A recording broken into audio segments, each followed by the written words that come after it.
Muy bien.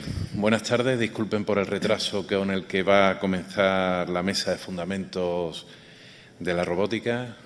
Ha acumulado tanto el retraso de la mesa anterior como algún problemilla técnico a la hora de cargar las presentaciones. Permítanme comenzar con alguna presentación. Yo soy Andrés Sáez, soy director de la Escuela Técnica Superior de Ingeniería de la Universidad de Sevilla y me voy a encargar de coordinar la mesa. En esta mesa tenemos tres expertos que nos acompañan, que son Francisco Rodríguez Rubio. Iré presentando a cada uno y dando una breve descripción de su currículum antes de que hablen, que nos va a hablar de introducción a la robótica, centrándose un poco más en robótica industrial, es decir, los robots más terrenales.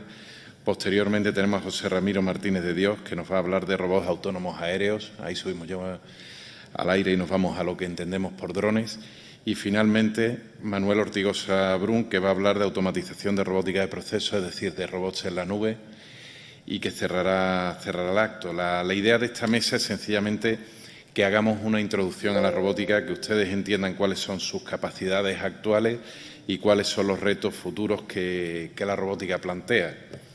Sin más dilación, para que no se extienda mucho la mesa, bueno, y en cuanto a temas de organización de la mesa, la idea era que después de cada ponente pudiéramos hacer algunas preguntas específicas y luego pasar a una discusión más amplia dentro de la mesa. En vista de que el tiempo se nos ha echado encima, si les parece bien, yo creo que cada ponente le podemos pedir que haga su presentación y agrupar las preguntas al final de manera conjunta para que no se nos eche el tiempo en cada una de las presentaciones. Por eso le voy a dar en primer lugar la palabra a Francisco Rodríguez Rubio.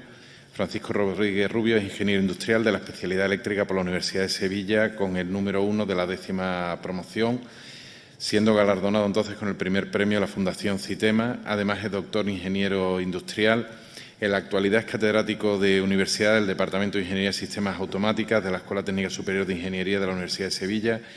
Ha sido director del Departamento de Ingeniería de Sistemas y Automáticas, jefe de talleres y laboratorios, subdirector de la Escuela Superior de Ingenieros de la Universidad de Sevilla y director de la misma, justo antes de que yo entrara el pasado verano como director.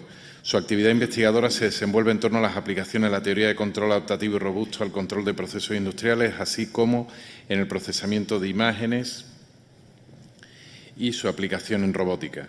Asimismo, la inserción de una red de comunicaciones en el bucle de control de realimentación hace necesario el estudio de los sistemas controlados a través de las redes en todos los casos. Ha participado en diversos proyectos de investigación subvencionados por el Ministerio de Educación y Ciencia en el ámbito del control, supervisión de procesos industriales, de la robótica industrial y de los sistemas en red.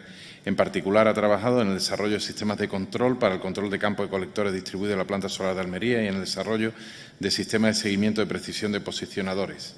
También ha participado en diversos proyectos de investigación mediante contratos con empresas. Es autor o coautor de unas 200 publicaciones entre libros, artículos de revistas nacionales e internacionales, congresos, capítulos de libros y publicaciones de carácter interno.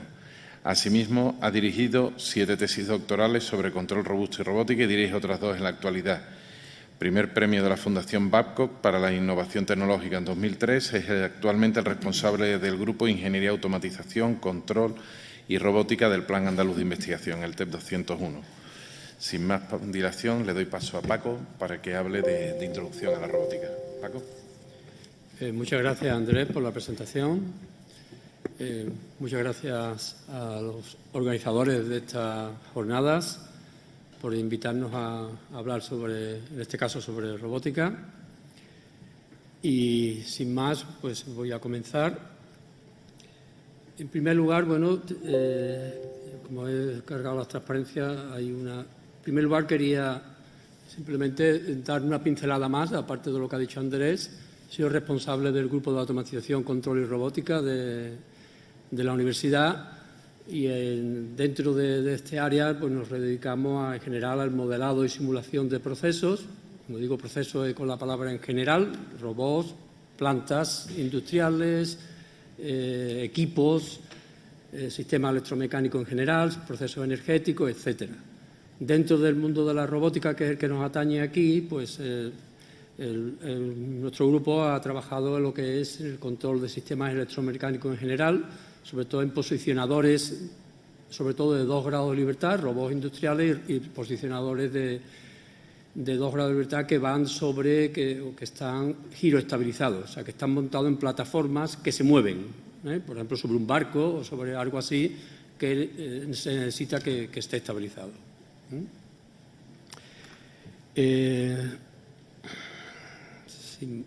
Si volvemos al principio, ¿qué es esto de la robótica? Pues la robótica, como hoy en día la conocemos, realmente tiene sus orígenes hace ya bastante tiempo. Antes se llamaban autómatas, y hay autómatas por todos lados, incluso, bueno, alguno habrá visto alguno más reciente, como digo, se puede remontar muy atrás en la historia, no voy a llegar ahí.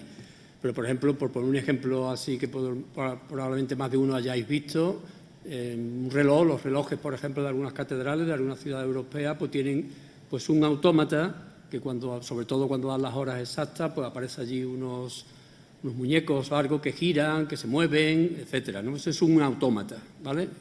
Que es el origen de lo que después hoy en día llamamos robótica, ¿vale? En definitiva, desde hace muchísimos años, pues el hombre intenta crear dispositivos artificiales que sustituyan, que hagan las tareas repetitivas y pesadas, de forma que alivien al ser humano de ese tipo de tareas, ¿no? La robótica se dedica pues al diseño, construcción y operación de robots y a sus aplicaciones, ¿no?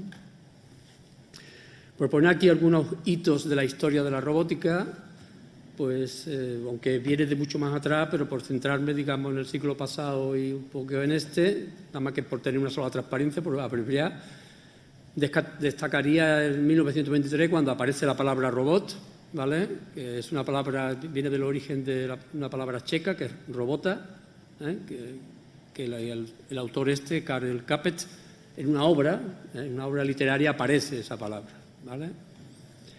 Ese fue un hito, digamos, que donde viene la palabra robot, que significa esclavo, es lo que significa la palabra. En el 61 hay un hito importante, que es cuando General Motors implanta su primer robot de la marca Unimate, ¿vale? Implanta ese robot por primera vez. En el 78 también se produce otro hito, que es la comercialización del robot Puma, que son las iniciales del Programmable Universal Machine for Assembly, que es un robot como un robot industrial que imita un brazo de las personas, ¿no? Y que ese robot pues se hizo bastante famoso porque lo tienen todas las universidades prácticamente, porque se utilizaba de modelo para hacer algoritmos y poderlos probar y comparar con las otras universidades. Nosotros tenemos un robot Puma, aunque ya no lo utilizamos porque tiene muchísimos años, ¿no? Pero lo compramos al principio de cuando salió ese robot, ¿vale? Nuestro departamento tiene ese robot, ¿vale? En el 79 también hay otro hito en el que se comercializa el primer robot tipo Scara, que es un robot que se mueve horizontalmente, de esta forma, se llama tipo Scara. En el 80 pues, se crea una Federación Internacional de Robótica que empieza a regular todo esto de la robótica, porque al principio cada uno iba por su lado, ¿no? En el 2002, por ejemplo, pues se comercializa algo que a lo mejor tenéis algunos en casa. Yo, por ejemplo, la tengo, ¿no? Que es un robot de limpieza, ¿no? Que es el robot Romba, que lo comercializa la empresa iRobot, ¿vale? También ese mismo año se presenta por Honda el robot Asimo, que ya es un robot humanoide, ¿vale? Y por poner un último hito, pues es la celebración, por ejemplo, de la Feria Internacional de Robótica, que se celebra todos los años ahora mismo en China. Y, por ejemplo, en la feria de este año se han presentado 500 robots, con un número bastante importante de esos robots que son nuevos que se han presentado en la Feria Internacional, que son humanoides. Un robot industrial, pues como he dicho hace un momento, pues lo que imita es el brazo de una persona. Es un brazo articulado, es un manipulador, como dice ahí, es un manipulador automático con servosistema, o sea, que tiene motores en las articulaciones para que se pueda mover, igual que movemos nosotros el brazo, y que tiene pues las articulaciones del codo, del hombro y de la muñeca, ¿vale? Y como dice aquí, una característica muy importante es reprogramable, polivalente, capaz de posicionar y desplazar materiales, piezas útiles en en general, hacer movimientos variados. La gran característica es que es programable. O sea, puede hacer una tarea. Hoy en día en las fábricas de coches hay cientos de robots de estos, similares a este, que está en la transparencia, y esos robots pues están haciendo una tarea, llega otro coche distinto, porque eso antiguamente se fabricaban todos los coches del mismo modelo, todos iguales. Ahora mismo se puede estar fabricando la cadena de producción, puede ir un coche de modelo A, modelo B, modelo C, todos mezclados. Cuando se detecta que llega el coche modelo B, automáticamente se le cargan los programas al robot para el modelo B y hace unas tareas que son un poco distintas a las que estaba haciendo antes, ¿vale? Aquí tengo algunos vídeos para que veáis. ¿Esto por qué no sale de aquí? El teclado no lo reconoce. Ahora.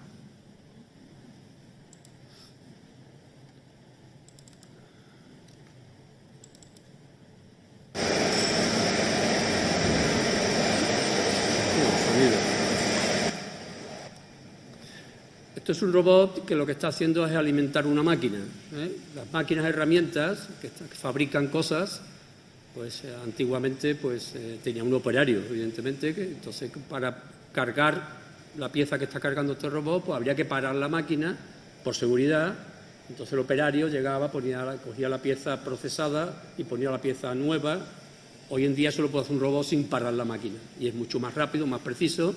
Aunque dentro de la máquina, aunque haya un tambor, normalmente hay un tambor con cuchillas que cortan el material. Entonces, una persona que metiese ahí la mano, la probabilidad de que cortara la mano sería muy alta. El robot, como mete la pinza siempre por el mismo sitio, por la misma trayectoria, no tiene ningún problema, ¿vale? Seguro que no le pasa nada.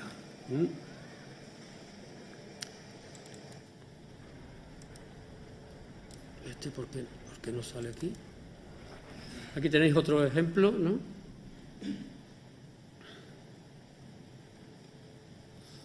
Otro ejemplo vamos a darle para adelante, de un robot que está alimentando máquinas en general que están fabricando piezas. Es lo que hacen estos robots, estas aplicaciones que estamos viendo aquí, ¿vale?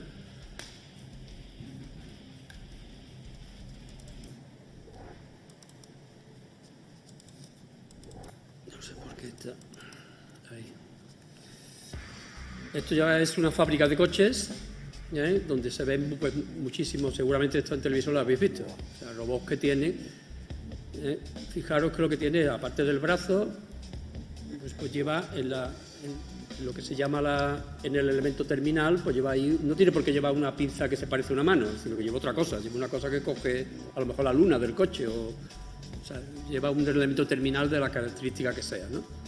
Fijaros este robot lo que lleva cogiendo, ¿no? Están soldando, están haciendo múltiples cosas, ¿no? Hay montones de robots. Las fábricas de coches están ahora mismo llenas, son donde más robots de este tipo de industriales hay, ¿vale?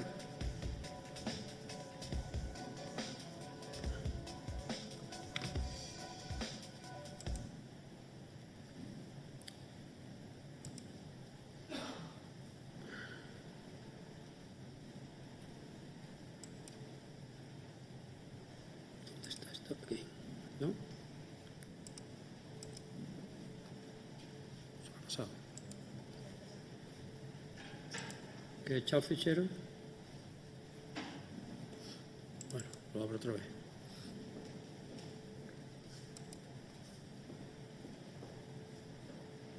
Entonces un robot industrial, que es lo que estamos viendo ahora mismo, pues tiene una serie de componentes, que son ¿cuáles? Está lo que es el brazo en sí, el manipulador o brazo mecánico, que está compuesto de barras y articulaciones, motores, etcétera.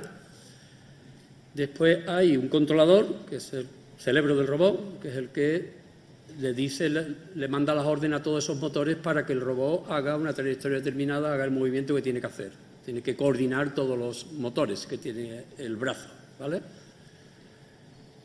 Normalmente puede haber una unidad de potencia, dependiendo de esa unidad de potencia. En la mayor parte de los casos son motores eléctricos, pero pueden ser robots mucho más grandes o cosas más grandes, como puede ser una excavadora. Una excavadora puede ser un robot, ¿vale? Que tiene actuadores hidráulicos, ¿no? Que para mover grandes cargas, ¿no? Después hay un sistema sensorial. O sea, aparte de los sensores, por supuesto, el robot, lo que es el brazo en sí lleva sensores, porque si no, no sabemos dónde está la articulación. Tiene que llevar, en cada articulación lleva un sensor. ¿Sí? ¿Sería fácil, más que con los componentes y tal, sería fácil imaginar un escenario temporal en el cual lo que ahora mismo tenemos automatizado, a lo mejor con Siri, con Alexa o con el que sea, le podamos dar instrucciones a esos, ya sea en el ámbito doméstico o sea en el ámbito de las... Sabemos que el micrófono no es muy inteligente.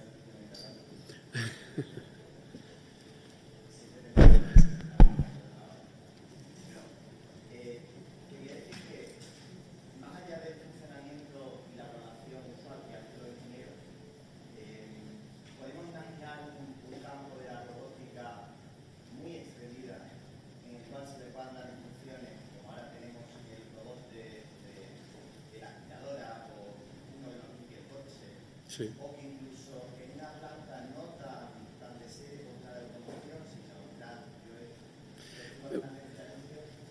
Sí, perdona que te interrumpa, pero vamos, es que estoy empezando por el principio. Estoy empezando por el principio de dónde empezaron los robots. Los robots primero nacen en la industria y después van saliendo hacia afuera, hacia la sociedad, ¿no? En otras formas, que también llegaré en breve, ¿vale? Y el interfaz con el que yo me trato con el robot, pues es distinto. Yo puedo ir... O sea, nosotros, la gente de mi departamento, pues primero estudiamos el sistema, ¿vale? No tenemos una caja negra como la que había en las charlas anteriores, ¿no? Sino nosotros estamos dentro, creamos nuestra caja. Pues ponemos un modelo del sistema, ponemos todo el conocimiento de las cosas que conocemos y después hacemos que funcione, ¿vale? Un poco distinto, que también podemos hacerlo, que coger y coger una caja negra e identificar lo que hay, ¿vale? Pero vamos, llegaré a lo que estás diciendo, no te preocupes, rápido. Entonces, ¿qué aplicaciones hay de la robótica? Como digo, las primeras fueron industriales, porque a la gente le da miedo de cualquier innovación, de cualquier cosa que actúa, de cualquier automatización, ya que estamos habituados. O sea, la propia lavadora, la lavadora al principio era manual, ahora la llamamos lavadora automática, ¿no? Pues los robots inicialmente, incluso en la industria, la primero le ponen reparos, hasta que ya se empiezan a aceptar, digamos, por la industria, ¿vale? Una vez que han sido aceptadas por la industria, después salen hacia afuera, Entonces ya empieza a haber aplicaciones de robots en medicina, robots de servicio, como este que he dicho de la aspiradora, hay robots móviles como los que va a contar mi compañero, hay en la industria militar, aviones, de todo. O sea, ahora mismo un robot es cualquier cosa, ¿vale? Y por supuesto hay robots que se utilizan para investigación, ¿no? Aquí también voy a enseñar algunos de esos robots, tanto industriales como los que ya van hacia otros ámbitos, ¿vale? O sea, que los robots salen de las fábricas. Inicialmente están dentro de las fábricas y el lenguaje de programación, como nos comunicamos con ellos, es solamente mediante un programa, ¿vale? Programa que normalmente diseñamos los ingenieros y los ponemos allí en los programas para que aquello funcione. Pero después ya ahora llevamos unos años que ya están saliendo de las industrias y están en todo el entorno, ¿no? Voy a poner aquí algunos ejemplos de este tipo de... Esto ya es un robot, por ejemplo, aquí tenéis un robot, que la aplicación son dos brazos, en vez de uno ya hay dos manipuladores, ¿vale? ¿Eso qué es? ¿Se ha hecho ver? Como veis, bueno, este es un robot que lo han programado para que abra una cerveza e incluso que la sirva tanto la cerveza como la cerveza llenando un vaso, ¿no? Que sería la siguiente tarea. Como digo, las cosas empiezan siempre por cosas básicas y se van aplicando. La cosa se va complicando con el paso del tiempo. Ahí el robot está llenando un vaso de cerveza para dárselo a la persona, ¿no? Un robot camarero, ¿vale?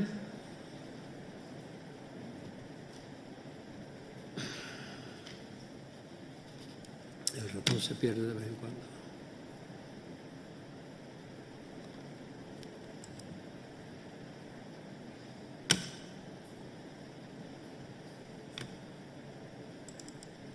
aquí ya tenemos un robot, por ejemplo, que ya tiene otra apariencia. Y este robot sí puede tener una interfaz que ya es que se comunica hablando, ¿eh? O sea, ya se le pueden incorporar lo que es lenguaje natural como interfaz de comunicación, ¿vale?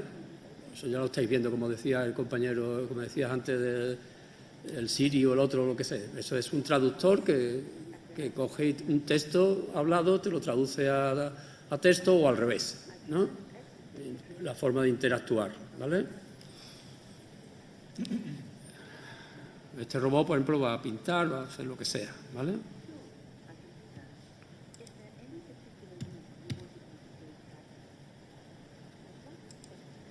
Voy rápido porque no quiero consumir mucho tiempo, ¿no? Este vídeo a lo mejor hasta lo habéis visto seguramente en televisión, porque sale muchas veces. Esto no es un robot, ¿eh? Esto todavía es una persona. ¿Vale? El robot es el que está ahí ahora, ¿no? Este es un robot que ya empieza a hacer un poquito de más cosas. Este es un robot que está ayudando a tareas de construcción, en este caso, ¿no? ¿Vale? Pero vamos, conseguir que un robot ande, eso es una tarea muy complicada, ¿eh? Es muy complicada, ¿eh? O sea, conseguir que el patrón de andar, hay todo un sistema de control que para que se mantenga el equilibrio, la cosa es bastante complicada, ¿eh?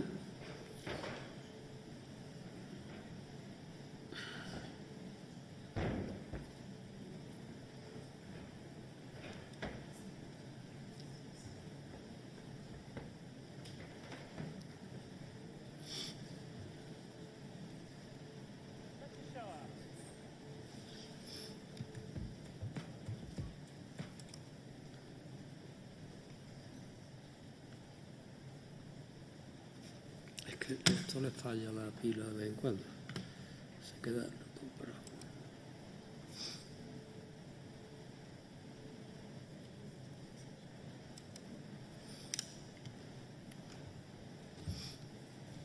¿De acuerdo? Entonces, aplicaciones, cada vez tenemos aplicaciones más... ¿esto qué le pasa? Cada vez más evolucionadas, aplicaciones cada vez más tendiendo a lo que es la ciencia ficción, que es un robot humanoide, ¿vale? Y porque ahí podemos también ver algunos vídeos en ese sentido, ¿eh? Bueno, también voy a poner un vídeo de, por ejemplo, esto también es un robot, ¿vale? O puede ser un robot, ¿eh? Es un Segway, por ejemplo. Un Segway pues, es un robot móvil, ¿vale? O sea, el Segway no funciona si no tuvieras un sistema de control. O sea, la persona no está manteniendo el equilibrio, ¿de acuerdo? Todos esos vehículos que vemos por ahí, la persona no mantiene el equilibrio. En un patinete sí, pero en todo esto no. Lo que mantiene el equilibrio es un sistema de control que está haciendo que la barra siempre esté vertical, ¿vale? Eso funciona porque inclinamos la barra. Si inclinamos la barra, actúan los motores para que la barra se ponga otra vez vertical, ¿vale? Bueno, esto es un prototipo que hicimos con unos cuantos alumnos en un curso de doctorado en la escuela, ¿vale? No es que intentemos nosotros vender un Segway ni nada de eso, pero simplemente fue un vehículo que se hizo por varios alumnos de doctorado. Durante un curso de doctorado, pues se nos ocurrió y se construyó y plan casero, no lo hemos vendido ni nada de eso, ¿no? Pero para demostrar que los sistemas de control podíamos hacerlo, ¿no?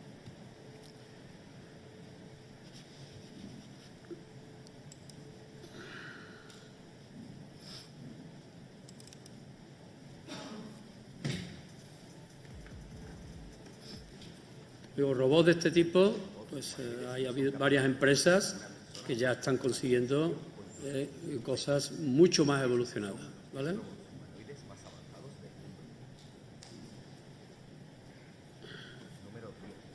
Entonces, bueno, tenéis desde... Voy a poner alguno más evolucionado. Ese es el robot de Asimo, por ejemplo, que decíamos. O sea, conseguir que el robot ande, eso son años y años que llevan a las empresas haciendo esto, ¿eh? Ahora ya le están poniendo cara también, ¿no?, para hacerlo, y llegaremos en pocos años a tener un robot que a lo mejor no somos capaces de distinguirlo, como la ciencia ficción, como habréis visto en más de una película o si habéis leído los libros de Isaac Asimov, ¿no? Este robot, por ejemplo, estos robots ya empiezan a tener una apariencia bastante humana, ¿no?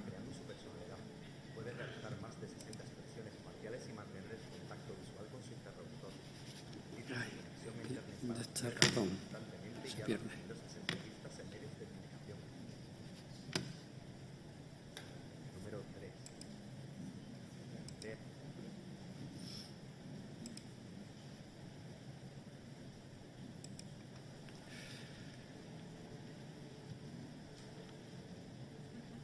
¿Qué le pasa? Perdón. Bueno, algunos la conocerán, además en el entorno en que estamos, pues creo que era procedente nombrar las 3 leyes de la robótica que se le ocurrieron a Isaac Asimov en sus libros. Todos los que hayáis leído algún libro, muchos de ellos han llevado a la pantalla.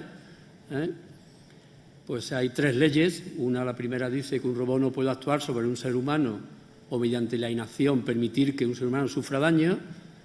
La segunda ley dice que un robot debe obedecer las órdenes dadas por un ser humano, salvo que estén en conflicto con la primera ley, ¿vale? Y la tercera ley lo que dice que un robot debe proteger su propia existencia, a no ser que también entre en conflicto con las 2 anteriores. La mayoría de películas o de libros de Asimov, que como digo, como Yo, Robot, o algunas de las que habréis visto que han sido llevadas a la pantalla, todas se basan, empiezan siempre con una escena en que parece que un robot ha roto alguna de las 3 leyes, ¿vale? Y durante la película llegan a demostrar que al final no rompió las leyes, sino que se dieron unas circunstancias concretas que hicieron que pudiese actuar de esa forma. Pero las películas de Asimov, que están basadas en los libros de Asimov, siempre van en esa línea. Primero parece que el robot ha desobedecido, ha roto una de las leyes, y después se demuestra que no, que efectivamente la siguió, ¿no? Bueno, algunos sistemas de los que nosotros hemos hecho, como decía al principio, en nuestro grupo, que hemos desarrollado sistemas de posicionamiento. Esto es un pedestal solar que sigue al Sol, pero eso es un robot de 2 grados de libertad, ¿vale?, que está siguiendo al Sol. Esto está quieto, es relativamente fácil, aunque hay que seguir al Sol, ¿no? Está el caso de lo que decía antes de las plataformas que están montadas sobre vehículos que se mueven, como puede ser un barco, ¿vale? Esto es un robot, es una plataforma que yo le llamo aquí, plataforma estabilizada, es un robot de 2 grados de libertad que mueve una plataforma de forma que compensa los movimientos del barco, de forma que la plataforma se ve quieta, mientras que el barco se está moviendo, ¿vale? Y lo que esté encima de la plataforma, en este caso, por ejemplo, era un radar. Esto fue un proyecto que hicimos para Navantia y que está montado en 5 fragatas españolas del Ejército, ¿vale? Lo que lleva encima es un radar, y el radar está quieto para los movimientos del barco, evidentemente hasta un nivel de marejada, ¿no? Si hay un temporal de una borrasca inmensa, ahí ya no funciona, pero normalmente con una marejada hasta un nivel determinado, aquello funciona perfectamente, ¿vale? Este otro caso también fue otra aplicación que hicimos, que también está funcionando en una empresa, concretamente una empresa que es Tecnobit, que está en Valdepeñas, que en este caso lo que lleva es también un robot de 2 grados de libertad, también que va sobre, en este caso va montado en un vehículo que puede ser un barco o un avión, y lo que lleva son cámaras. Una cámara que también se pretende que esté quieta, independientemente de los movimientos del vehículo, O sea, por ejemplo, los helicópteros también que siguen la vuelta ciclista y esas cosas llevan este tipo de sistemas. Si no, no veríamos la imagen quieta. En este caso, la especificación es que teníamos que ver a 20 kilómetros, no se podía mover un píxel de la imagen, ¿vale? Pues esto se hizo también en nuestro grupo y actualmente esa empresa lo tiene comercializado y la estuvimos ayudando a la empresa. Nosotros no vendemos, ¿no?, sino le estuvimos ayudando a hacer los controladores que hacen eso, ¿vale? Esto sí es una aplicación más sencilla, que es un robot industrial, pero que lo que está haciendo es echar sellante en una rodaja de un avión, ¿vale? concretamente la rodaja donde van los servicios del avión, para que ahí tienen que llevar un sellante especial para que las cuadernas estas que se ven ahí en la foto, pues no le entre el agua, los líquidos y no se oxiden, etcétera. Quería comentar otro tipo de robot, aunque aquí le estoy llamando coche autónomo. Eso es un robot también, ¿vale? Es un robot. También os quería comentar aquí los niveles. Ahora os pongo un vídeo de un robot autónomo comercial. Eso está ahora mismo ya funcionando. Estos son los niveles de autonomía o de niveles de conducción autónoma que hay, ¿vale? El primer nivel, el 0, es que no hay ningún nivel de automatización, sino conducimos nosotros. El nivel 1 es de asistencia a la conducción. Eso lo traen prácticamente hoy en día todos los vehículos ya. Tienen el mantenimiento de carril, control de velocidad, tanto adaptativo como no adaptativo. Puedo seguir ahí, reconocimientos de señales de tráfico, ¿vale?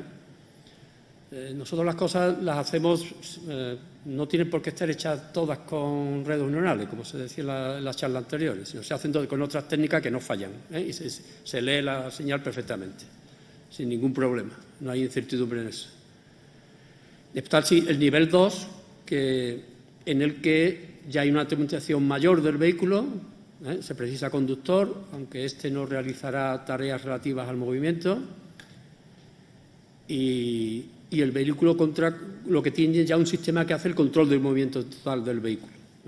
El nivel 3 ya hay una automatización condicionada, sigue habiendo conductor, pero ya el coche hace prácticamente casi todo. Tiene sistema de automatización de lo referente al control de movimientos longitudinales, laterales, detección de objetos. En el nivel 2 no se detectaban los objetos. Si hay un objeto, se tendría que parar, ¿no? Pero ya en el nivel 3 sí es capaz de detectar un objeto que esté por delante y actuar, ¿vale?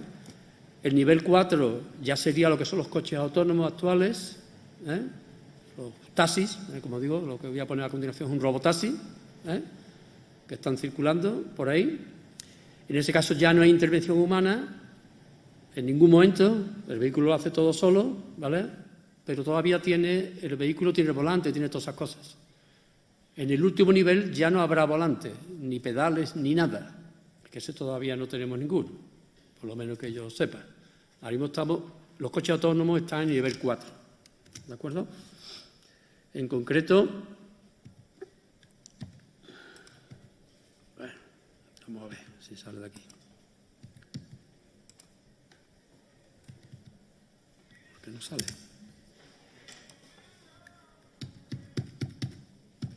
No responde el teclado.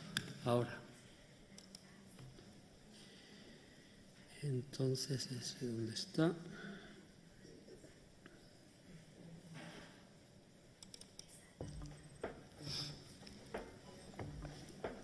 En concreto, esto es en San Francisco. En San Francisco ahora mismo hay 2 empresas ofertando la conducción, taxis autónomos sin conductor, ¿vale?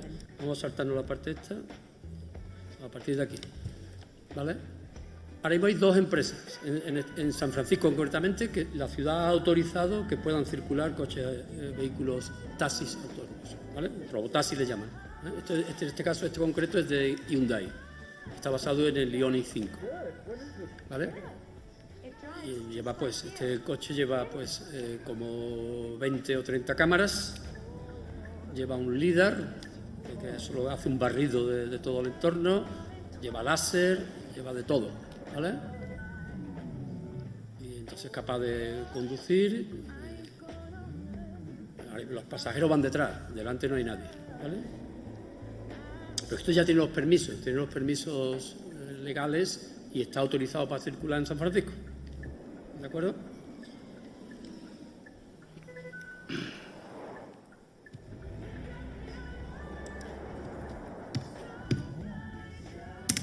Bueno, el teclado, que no parece que no sé hasta dónde tiene que llegar la señal, pero...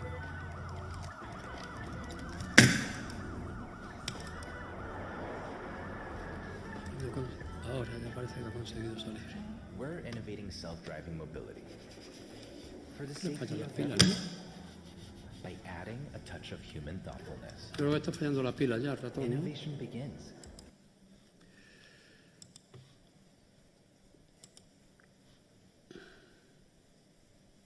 Ya acabó, ¿eh? Bueno, me quedaría, se puede poner, pero yo creo que ya con el tiempo que llevo no hace falta. Simplemente buscáis en internet y muchos vídeos de la feria de China, donde se ven muchos de los robots que han presentado en esa feria, ¿vale? Uno de ellos es la foto que se ve aquí, es una chica. Y por último, yo creo que desafíos y futuros de la robótica. Los desafíos son los de la inteligencia artificial, la percepción, la seguridad, la ética. El futuro también es mucha mayor integración en la vida cotidiana. Como digo, los robots empezaron en la industria, ahora ya están en la vida cotidiana. La colaboración humano-robot cada vez con mayor interfaz que facilite la comunicación hablada, con lenguaje natural, etcétera, ¿vale? Aplicaciones en la exploración espacial, subacuática, etcétera, en montones de sitios. Y hay como ya he comentado ahí en esta misma transparencia, hay algo que discutir, que es el tema de la ética, con la privacidad, la toma de decisiones, la autonomía, de la toma de decisiones autónoma o no por parte de los robots, etcétera, la seguridad, de ese tipo de cosas. ¿De acuerdo? Y nada más. Muchas gracias por vuestra atención.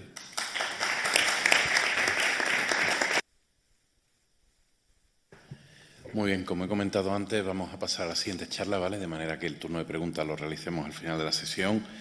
El siguiente ponente es José Ramiro Martínez de Dios, que nos va a hablar de robots aéreos y autónomos. Agradezco a Ramiro que esté aquí porque sé que su grupo, el grupo de Aníbal Ollero, tenía hoy durante toda esta semana unas presentaciones de un proyecto europeo en el que están involucrados.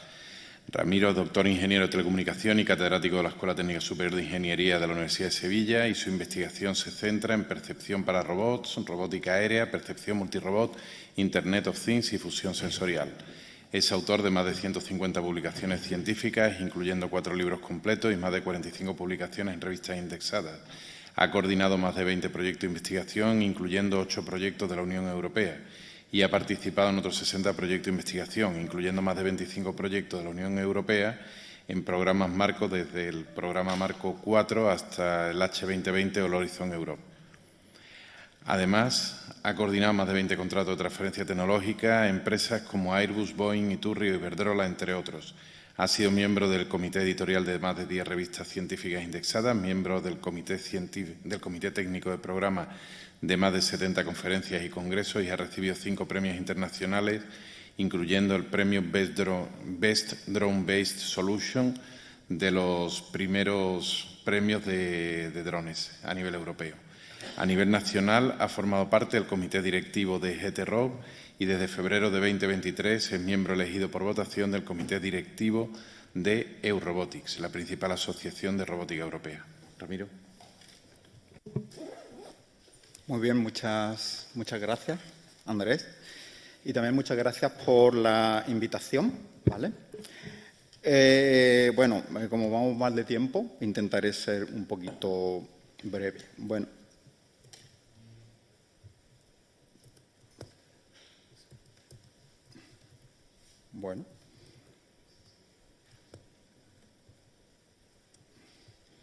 No sé qué pasa hoy aquí.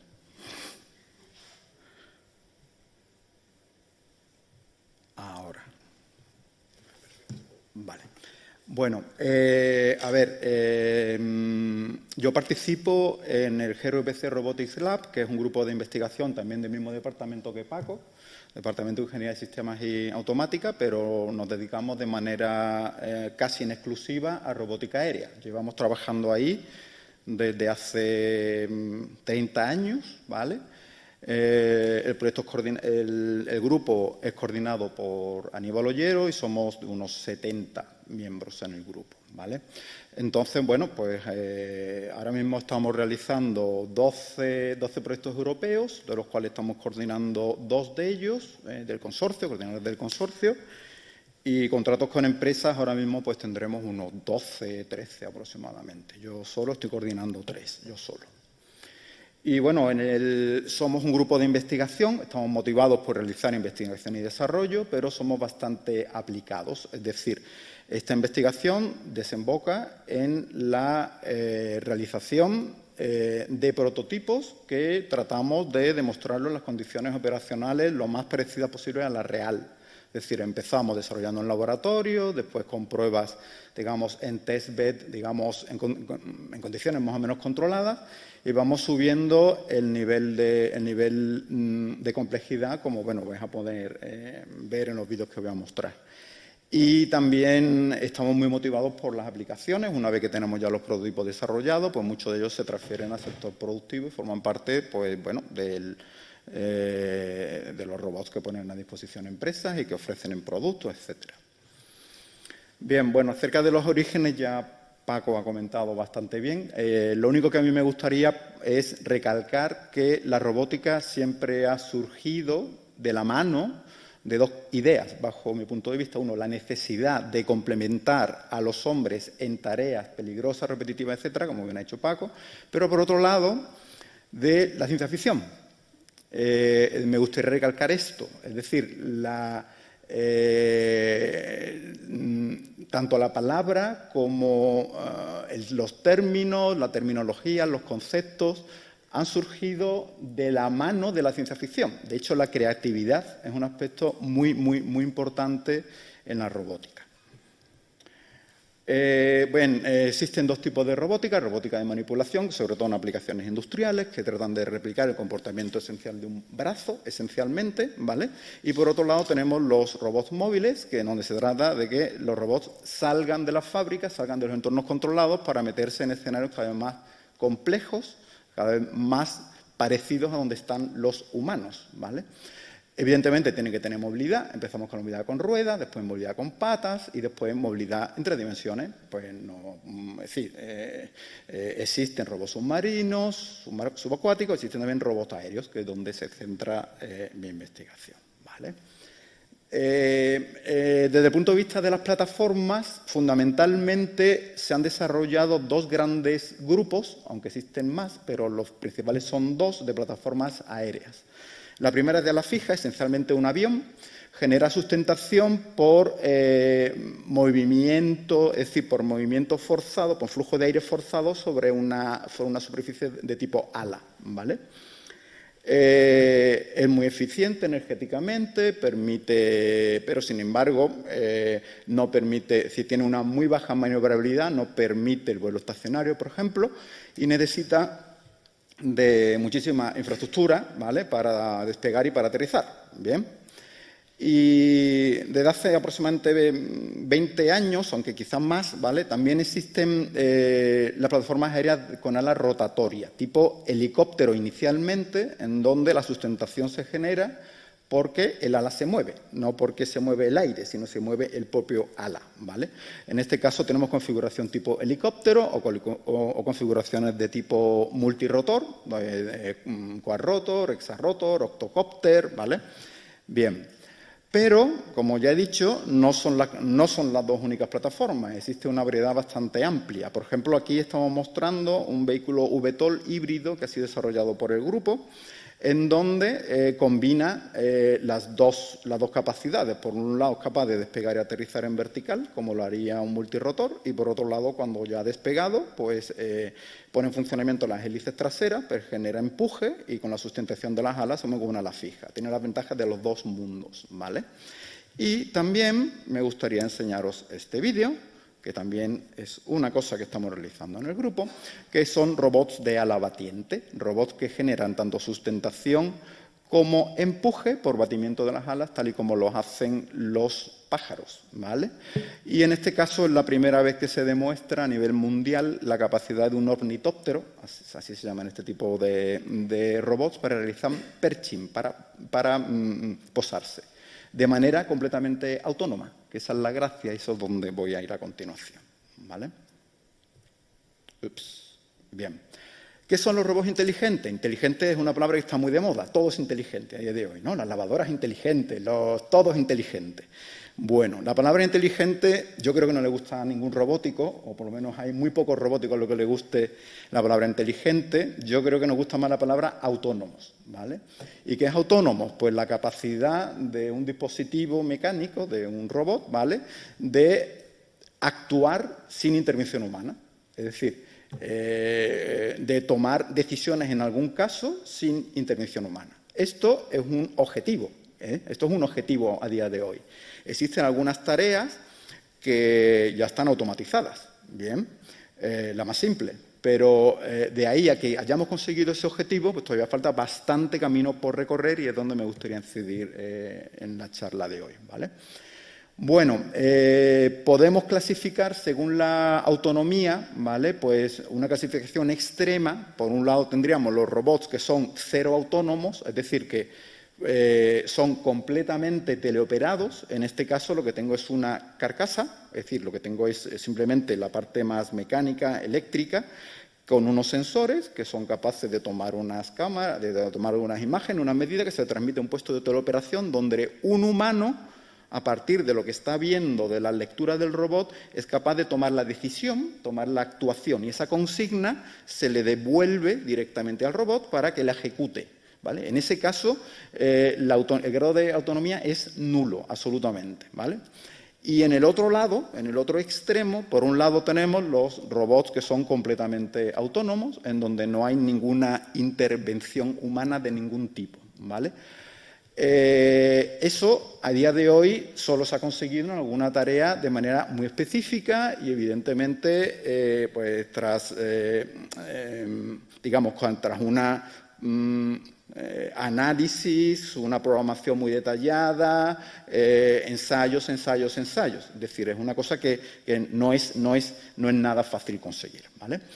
Después, por otro lado, dentro de los sistemas autónomos tenemos las arquitecturas o los sistemas que son estratégicos o puramente estratégicos, que son, por ejemplo, los robots industriales, siguen una pauta prefijada y, independientemente con un conjunto de excitaciones externas muy pequeñas o sin ninguna excitación externa, son capaces de realizar una tarea porque están programados para realizar esa tarea y ya está, ¿vale?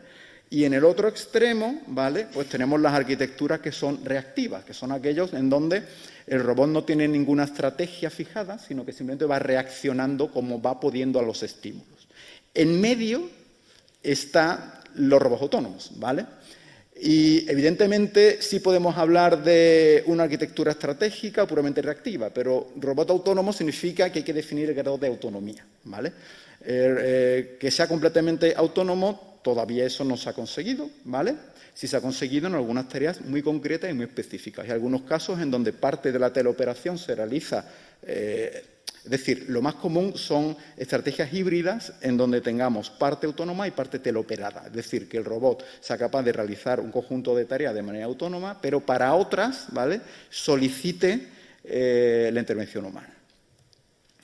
Bien, y para conseguir la inteligencia o la autonomía, ¿qué necesitamos? Pues necesitamos un conjunto de funcionalidades, ¿vale?, que permitan, entre otras, entre muchísimas otras, ¿vale?, por ejemplo, el control. ¿Qué significa el control? Pues en el caso de robot aéreo, por ejemplo, que el robot sea capaz de mantener su posición y orientación o que vaya a la posición deseada con la orientación deseada, ¿vale? Las técnicas que se utilizan para ello, pues fundamentalmente son técnicas de control de sistemas. Es decir, se trata el robot como si fuese cualquier otro sistema dinámico, ¿vale?, con un proceso industrial, por ejemplo, ¿vale? Por otro lado, tenemos que poder decirle, o deben de existir métodos que deben de indicar cuál es la trayectoria que debe seguir el robot. Es decir, ya no solo que sea capaz de seguirla, sino alguien le tiene que decir cuál es la trayectoria que tiene que decir, ¿vale? Esos son otro conjunto de funcionalidades que se denominan planificación de trayectoria y que, evidentemente, para obtenerla, pues tenemos que meter aspectos como tiempo en cumplir la misión, nivel de seguridad, que no pase cerca de obstáculos, ¿vale? Ese tipo de cosas, ¿vale? Bien, esto, tanto el control como la planificación, es desde el punto de vista de la acción. Pero claro, para poder actuar tenemos que poder decidir cuál es la mejor acción y para decidir tenemos que tener información. Por lo cual debe haber un conjunto de funcionalidades desde el punto de vista de percepción, ¿vale? Y para eso, pues los sensores más comúnmente utilizados en robótica, por un lado tenemos el GNSS, el GPS, ¿vale? Por otro lado tenemos los LIDARs, que son capaces de obtener un escáner de la zona que tenemos alrededor. Bueno, hay de varias tecnologías, estado sólido y rotatorios, pero son capaces de obtener una representación geométrica del entorno, ¿vale? Las cámaras, una representación de la luminosidad en la escena, ¿vale? La IMU, medidas inerciales, los altímetros, ¿vale? ¿Qué es lo que ocurre? Que ninguno de estos sensores es bueno por sí solo. Bien, estos sensores tienen pros y contras, tienen límites de operación, ¿vale? Y ahí entra la parte de fusión sensorial. La parte de fusión sensorial trata de obtener sinergia de los sensores, sacar de cada sensor lo mejor y minimizar la parte mala. Bien, ¿y para qué se utilizan las técnicas de fusión sensorial? Pues se utilizan para solucionar pues algunos problemas, tal, por ejemplo, la localización del robot. Estamos hablando de robot aéreo, estamos hablando de localización en X y Z y también en orientación, en los 3 ángulos, ¿vale? En roll, pitch, yaw, que se utilizan en robótica. Con lo cual, son 6 grados de libertad. Es decir, localizar un robot aéreo significa localizarlo con 6 grados de libertad, ¿vale? También tenemos que localizarnos sin GPS, porque el GPS es un sensor que en general es muy malo, ¿vale? Falla mucho. Tenemos que ser capaces de obtener mapas del entorno. Todo esto funcionaría de manera autónoma, es decir, el robot por sí mismo debería ser capaz de portarlas y ejecutarlas, por supuesto, en tiempo real y computacionalmente, digamos, plausibles, realizables, ¿vale? Y para eso, pues tenemos diferentes herramientas. Por un lado tenemos las herramientas de estimación bayesiana, ¿vale? Las técnicas clásicas de clasificación y de aprendizaje máquina, y por otro lado tenemos las técnicas un poquito más modernas de inteligencia artificial, que estamos hablando más modernas, pero inteligencia artificial lleva existiendo bastantes décadas ya, ¿vale? Bien, y ahora, bueno, cuento algunas de las aplicaciones de cosas que hemos hecho, ¿vale? Todos son robots autónomos, ¿bien? Todos son robots que cuentan todos los sistemas de percepción a bordo, todo el cómputo a bordo, y la única intervención del humano es darle un botoncito para que comience el experimento. Evidentemente, son experimentos realizados después de muchísimos años de trabajo y de manera muy concreta para una funcionalidad específica, ¿vale? En este caso, por ejemplo, estamos realizando, estos son los experimentos que mañana muy temprano me voy, los experimentos del proyecto Aerial Core que coordina Aníbal Ollero, y en este caso lo que estamos realizando es un mapa semántico para ser capaz de inspeccionar líneas de alta tensión. ¿Esto qué quiere decir? Las empresas de distribución eléctrica, por normativa, deben de realizar una inspección de sus líneas. Deben de comprobar que los árboles están a una cierta distancia de las líneas, ¿vale? ¿Cómo lo hacen? Pues mandan helicópteros, mandan con unos sensores LIDAR y después hay un software y después pues humanos, ¿vale? Que entre todos clasifican y generan el mapa. Pues nosotros hemos sido capaces de hacerlo en tiempo real. Es decir, se genera el mapa en tiempo real y somos capaces de identificar, pues si esto es un árbol, esto es una torre, esto es una línea, esta es la distancia, aquí hay que realizar una acción, ¿vale? Más cosas. Pues, por ejemplo, esto es algo en el que el grupo tenemos una buena relevancia internacional. Somos los primeros que desarrollamos esto. Es ponerle brazos robóticos a bordo de un robot aéreo, ¿vale? De tal manera que el robot ya no solo es un elemento para tomar medidas sin contacto físico, sino puede tomar medidas con contacto físico y puede interaccionar con el entorno, ¿vale?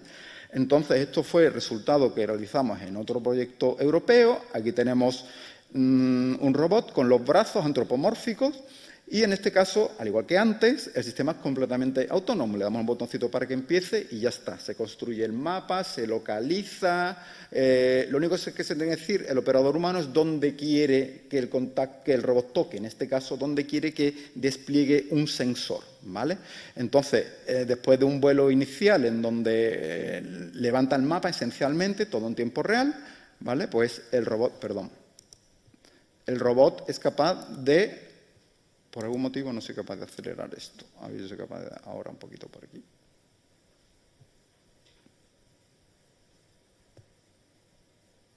No me va a dejar. No me voy a dejar. Siguiente vídeo, tengo más cosas, ¿vale?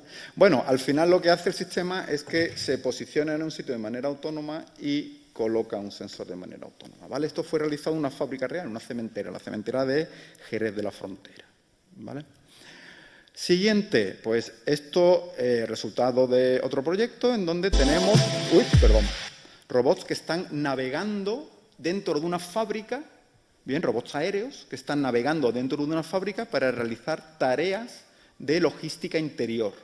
Es decir, en las fábricas, en las empresas, en las fábricas de Airbus se requiere una gran calidad para controlar los componentes, quién tiene los componentes, todo está supervisado, ¿vale? Y eso implica un montón de tiempo. En este caso, si un operador necesita un sellante, pues ese sellante se lo dice a su supervisor, el supervisor lo va a mandar a otro sitio, un sistema de calidad, lo trae, hace mucho tiempo, ¿vale?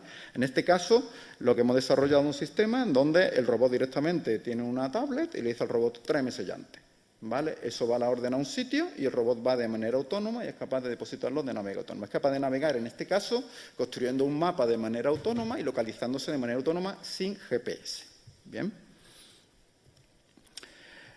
Nosotros estamos muy satisfechos y estamos muy orgullosos del trabajo que hemos realizado en el proyecto Advanced Grant Griffin del ERC, el European Research Council, en donde hemos desarrollado robots de ala batiente. Es decir, esto no existe en el mundo. Se han desarrollado sistemas, digamos, las plataformas, pero no se les ha dotado de autonomía, no se les ha dotado de inteligencia, ¿vale? Es un reto técnico muy significativo porque la capacidad de carga de pago de este tipo de robots, a pesar de que este de aquí, eFlap, tiene una envergadura de más de 1 metro, es aproximadamente 400 gramos. Y meter 400 gramos, toda la electrónica del control, el cómputo, la cámara, las baterías, eso es un reto de miniaturización bastante impresionante, no solo científico, sino también tecnológico, ¿vale?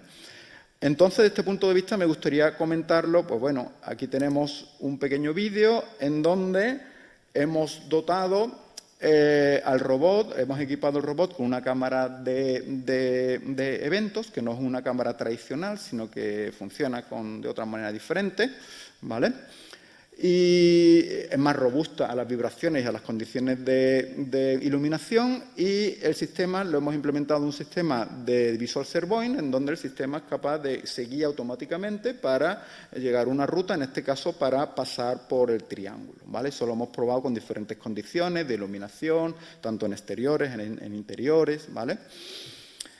Por otro lado, también hemos desarrollado un sistema de evitación de obstáculos. Eso es lo que ocurre si no se evita, ¿vale? El robot no tiene capacidad, bien, pero sin embargo, pues en otro caso hemos visto que, lo que hemos desarrollado es un método que es capaz de detectar el objeto móvil, su trayectoria y comandar el robot en tiempo real para que lo evite, ¿vale? Estamos bastante orgullosos de este resultado, que de nuevo no se había conseguido hasta ahora ninguna vez porque nadie había comandado los ornitópteros de manera autónoma. Bien.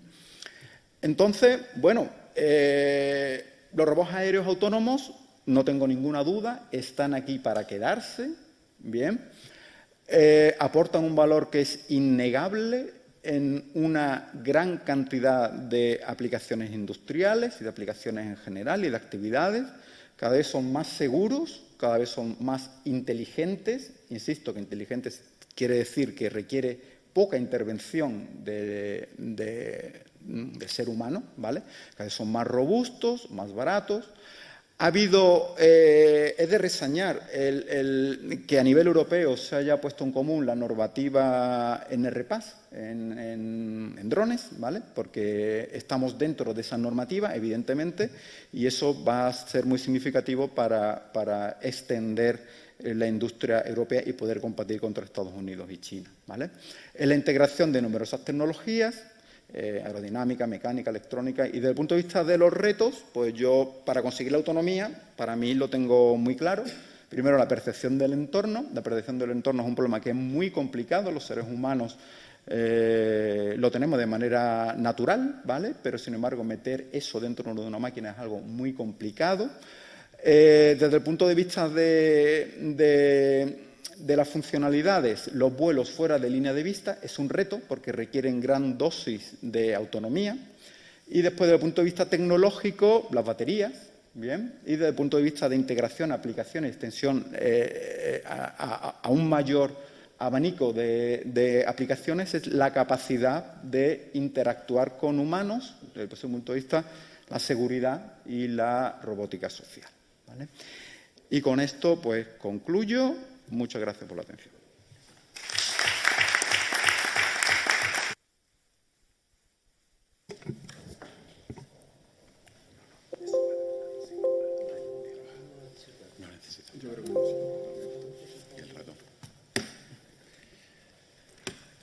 Pues muy bien, los más valientes que habéis aguantado hasta el final de la jornada vais a tener la suerte de poder disfrutar de las siguientes charlas a cargo de Manuel Ortigosa Brún sobre automatización robótica de procesos. Manuel Ortigosa, ingeniero superior de telecomunicación y máster en organización industrial y gestión de empresas por la Universidad de Sevilla y MBA por la Escuela de Organización Industrial, la EOI. Dentro de la Administración ha desempeñado diversos puestos técnicos y de gestión. En particular, ha sido jefe del Servicio de Planificación Tecnológica entre 2005 y 2014, director general de Telecomunicación y Sociedad de la Información entre 2015 y 2018 y secretario general de Empresa, Innovación y Emprendimiento entre 2019 y 2020. Actualmente es consejero técnico de la Dirección General de Fomento de la Innovación y decano del Colegio Oficial de Ingenieros de Telecomunicación de Andalucía Occidental y Ceuta. Manolo. Pues muchísimas gracias, Andrés. Bueno, en primer lugar, agradecer a Fernando y al equipo coordinador de la semana por habernos invitado. Y, bueno, visto la hora, yo creo que esto más que una ponencia es una venganza. O sea, no sé, los que quedáis aquí intentaremos hacerlo lo más ameno posible, pero, bueno, lo cierto que la hora después del día que lleváis posiblemente no acompañe. De hecho, voy a poner una película. En vez de contaros nada, casi que mejor si vamos a hablar de robots es avanzar con lo que todo el mundo se espera, y es un humanoide. Precisamente yo voy a hablar todo lo contrario de lo que puede ser un humanoide. Humanoide ha hablado Paco, Ramiro ha hablado de elementos que vuelan, o en todo caso, elementos muy parecidos a animales, y yo voy a hablar de elementos virtuales, o sea, que es la otra parte de la robotización, que es la automatización de procesos y la utilización de sistemas software para automatizar muchas de las tareas rutinarias que se realizan no tanto en campo, no tanto trabajo manual o trabajo físico, sino trabajo cognitivo, trabajo intelectual, que se puede automatizar directamente utilizando software y con ello pues aliviando. Y creo que eso es una de las cosas que también voy a poner hincapié y que de lo que yo comente puede ser extrapolable a los dos casos que han comentado tanto Ramiro como Paco, y es ¿para qué todo esto? Es decir, todo esto al final tiene una utilidad, no solamente la investigación, no solamente la generación de conocimiento, sino que esto al final debe monetizarse. O sea, lo que buscan las empresas es obtener eficiencia, obtener mejora de la productividad o, en el caso de poder utilizar determinados elementos, pues mejorar la seguridad de las personas. En todo caso, en la parte de software, que obviamente la parte física no está, lo que se busca fundamentalmente es eficiencia. O sea, lo que buscamos es mejorar la productividad y los resultados que se pueden obtener automatizando procesos repetitivos. En todo caso, bueno, si nos vamos a la RAE, lo que viene a decir de un robot es que es una máquina o ingenio electrónico programable. Gran parte de los autómatas que se han presentado son elementos programables, es decir, tienen una configuración predefinida, con independencia de que luego ya le puedas ir incorporando inteligencia, sensores o elementos que te permitan actuar, pero gran parte de los brazos robóticos tienen una programación predefinida, o sea, se sabe perfectamente qué es lo que van a hacer porque así se han programado. Por lo tanto, son elementos que tienen un software de base, o por lo menos una configuración que viene de alguna manera programada. Robot, ya lo ha comentado Paco y también lo ha comentado Ramiro, tenemos los industriales destinados a trabajar en líneas de montaje y a sustituir en gran parte trabajo físico, robots de servicio, también se ha comentado el caso de la rumba, que muchas veces la gente no piensa que la rumba es un robot, pues sí, es un robot casero, es un robot además que utiliza parte de los sensores que ha comentado Ramiro, o sea, los robots utilizan LIDAR para hacer el escaneo y para hacer el levantamiento de la vivienda, es decir, esos sensores que parecen que están hablando solamente de aplicaciones industriales o muy avanzadas, los tenemos en casa y están por allí correteando por los sofás haciendo un escaneo de cuáles son los sitios donde pueden operar o donde no pueden operar. Luego nanorobots, por suerte, o los nanobots. Por suerte esos no los tenemos que utilizar a menudo porque se suelen utilizar para casos, pasos médicos, para inyectar determinadas sustancias en células y, bueno, no son ni siquiera visualizables, como quien dice, dentro de una presentación. Y luego también robots educativos. O sea, en ese sentido, yo creo que muchos conocéis Lego Bots o Mainstore, que son básicamente utilización de piezas y elementos mecánicos para que los niños puedan aprender robótica y también programación. ¿Qué ocurre cuando todo lo que hemos visto que es automatizar, lo trasladamos a un elemento virtual? Pues lo primero que le quitan la R, o sea, ya no son ni robots, son bots a secas. Es decir, curiosamente, la denominación se ha quedado sintetizada. Se queda sintetizada, bueno, es una cuestión puramente de nomenclatura, pero bueno, tiene su propia acepción. Es decir, también la RAE define, en este caso los bots, como un programa que imita el comportamiento humano. Es decir, aquí sí especifica no que es un elemento físico programable, no, aquí es un programa directamente el que va a hacer esa función de automatización. Muchos sabéis lo que es un chatbot, no deja de ser una concreción de un tipo de bot. Es decir, un chatbot es un robot conversacional. ¿Cómo funcionan los chatbots? Pues bueno, lo que hacen es utilizar normalmente procesamiento del lenguaje natural para llevar a cabo una interacción con el usuario. Esos son los más avanzados porque hasta hace relativamente pocos años los bots se programaban por reglas. Es decir, tú lo que tenías era una serie de términos. Cuando tú intentabas chatear con un bot, lo que hacía era poner una serie de palabras. Esas palabras, el bot miraba cuáles eran las reglas que tenía predefinidas y en base a esas reglas te daba una respuesta u otra. Obviamente, las tecnologías actuales de procesamiento del lenguaje natural permite que una persona pueda hablar con un lenguaje coloquial y el robot y el bot identificar cuáles son los términos clave y a partir de ahí dar una respuesta. Por lo tanto, veremos también que todo lo que está haciendo ahora la evolución de los bots, de los RPA, que es fundamentalmente de lo que yo voy a hablar, que es la automatización de procesos, y luego ya la hiperautomatización, va evolucionando de forma muy rápida gracias a la inteligencia artificial.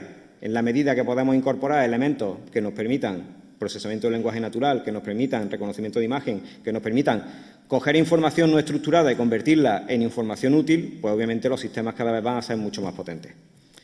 Dentro de lo que sería RPA, que bueno, muchos conoceréis la denominación, Robotic Process Automation, realmente esto es coger un proceso y aplicar reglas mediante determinados tipos de lenguaje de programación para generar un código que me permita evitar la interacción humana o, en la medida de lo posible, simplificarla y que el proceso sea totalmente autónomo.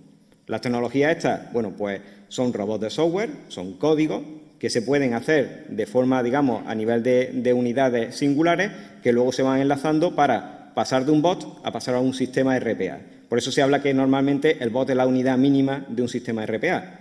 Curiosamente, hay una relación directa entre bot y RPA, pero también hay una relación directa entre RPA y bot. En la medida en que se van implantando cada vez más sistemas RPA, aparecen más bots que dan funcionalidades a esos sistemas. Por lo tanto, está habiendo un crecimiento exponencial de ambas cosas, de los sistemas automatizados, pero también de las tareas que dentro de cada sistema están ya predefinidas y preautomatizadas. Cuando hablamos de RPA, igual que en otro tipo de sistemas o de robotizaciones, hay dos tipos de modos, el modo atendido y el desatendido. Normalmente se suele hablar de modos atendidos cuando hay la intervención de un humano, es decir, cuando el sistema suele tener cierta autonomía, suele tener cierta capacidad de procesamiento, o en este caso de llevar a cabo actividades de manera autónoma, pero requieren determinados pasos del proceso de la interacción de un humano. Y luego el modo desatendido, donde ya todo está totalmente automatizado, donde lo único que tiene, igual que decía Ramiro, que le da al botón y el dron tiene que volar, en este caso tiene un sistema que tendrá un lanzador, tendrá un momento en el cual el proceso empieza a funcionar y dará una salida cuando finalice el proceso completo. Y entre medias habrá múltiples tareas que se irán realizando, cada una realizada por un bot, por un filtro, por una toma de decisión concreta que tenga el sistema programado, pero en este caso el humano solo entra a efectos de supervisión. ¿Por qué se implanta y por qué tiene tanta importancia el RPA? Aquí es donde venía un poco a trasladar esa utilidad desde el punto de vista fundamentalmente empresarial o desde el punto de vista de eficiencia. Por una parte, porque mejora la productividad. Estamos hablando que podemos sustituir personas y cuando hablamos de sustituir, vamos a dejarlo únicamente en trasladar las personas a elementos que generan más valor. Ya hablaremos al final de lo que puede ser el reemplazo de personas, que es un tema mucho más crítico, pero en todo caso lo que hacemos es mejorar la productividad. Poder realizar más tareas con los mismos recursos humanos, pero sobre todo con una serie de recursos tecnológicos que nos pueden dar soporte. Muchísima mayor velocidad y precisión. O sea, cuando hablamos de tareas repetitivas es fácil que un humano pueda equivocarse por cansancio, porque tenga la mente distraída, porque haya dormido mal. Es decir, hay montones de motivos por los cuales un trabajo repetitivo realizado por una persona puede en un momento determinado provocar un error. Puede provocar un error, puede provocar un equívoco y, por lo tanto, reducirse no solamente la velocidad en el tratamiento de la información, sino sobre todo la precisión. Luego también, si hablamos de tratamiento con clientes o con usuarios o con ciudadanos, como es en el caso de las administraciones, pues lo que tiene son una aceleración en los tiempos de entrega. Los tiempos de entrega, los tiempos de respuesta, los tiempos de atención en general de cualquier tipo de proceso. Luego, afecta también directamente al estado de ánimo de los trabajadores en la medida en que tú puedes aliviarle determinadas tareas tediosas. O sea, yo creo que para cualquier profesional el sentirse alienado por el trabajo donde lo único que realiza es una actividad mecánica sistemáticamente igual es bastante arduo, ¿no? Entonces, si tú puedes sustituir parte de ese proceso y dejar a esa persona supervisando, añadiendo valor, controlando que el sistema vaya mejorando, pues obviamente esa generación de trabajo intelectual es mucho más gratificante que un trabajo mecánico. Luego, la escalabilidad y flexibilidad. Una tarea repetitiva, si necesitamos un bot o un robot o un RPA, una parte implementada en un ordenador para atender 10 peticiones por hora, si resulta que tienes que atender 20, pues muy fácil, la escalabilidad automática, pones 2 robots trabajando en paralelo. Es decir, esa escalabilidad, esa flexibilidad te la da el hecho de que esas tareas repetitivas, al fin y al cabo, solamente dependen de una máquina. Luego, el mayor cumplimiento, aquí en este caso no hablamos de cumplimiento en el finalizar la tarea, sino en el concepto de compliance, es decir, en que cualquier tema que se esté desarrollando por un RPA tiene una trazabilidad, pero además tiene unos logs, es decir, tiene unos registros que se almacenan y, por lo tanto, luego pueden ser auditados y de alguna manera, supervisados a posteriori. Y luego tienen pocas barreras de entrada a la incorporación. Ahora lo veremos, que gran parte de los RPA se basan en lo que se denomina ahora low-code, no-code, es decir, sistemas de muy baja necesidad de programación, que es una de las cosas más importantes, y es que no voy a decir que cualquiera pueda implementar un RPA, pero sí que pueden montar un RPA con capacidades más de analista funcional que de programador. Dentro de cualquier sistema RPA encontramos una serie de módulos. Voy a entrar muy rápido simplemente para que veáis que hacer esto es simple. O sea, primero te hace falta editar el flujo de procesos, es decir, cuál es el workflow de trabajo que voy a implementar dentro de la oficina o del puesto de trabajo. Ese workflow suele tener tareas singulares. Muchas de ellas lo que va a identificar si son tareas que se complementan mediante un formulario, si lo que tiene es una condición, un if-then, o sea, dar una serie de elementos muy básicos de programación. Y luego ya están lo que sería, bueno, esto sería cumplimentación de formularios, y luego ya sería la edición de los bots específicos. Es decir, si dices, bueno, pues una de las tareas va a ser enviar un correo. Bueno, pues tú programas una tarea que es, abre el gestor de correo, el Outlook o el Thunderbird o lo que tenga, redacta el correo con las instrucciones que yo te doy, me tienes que coger la información de este formulario, la incorpora dentro del correo y ahora el correo, una vez que lo cumplimentas con este texto, coge y lo envía. Muy bien, eso es una tarea que se encuentra programada y que tú incorporas dentro del flujo. Editar esto, y ahora veremos que se hace casi todo con plug and play, es decir, se escogen elementos que se sacan de un menú y se incorporan dentro de una pantalla, es algo relativamente simple. Dentro de lo que son los sistemas, ya lo que nos encontramos no solamente es una serie de funcionalidades, sino sobre todo muchas APIs que te conectan con otros programas. Yo en esto, por ejemplo, he cogido elementos de soporte que tiene SAP.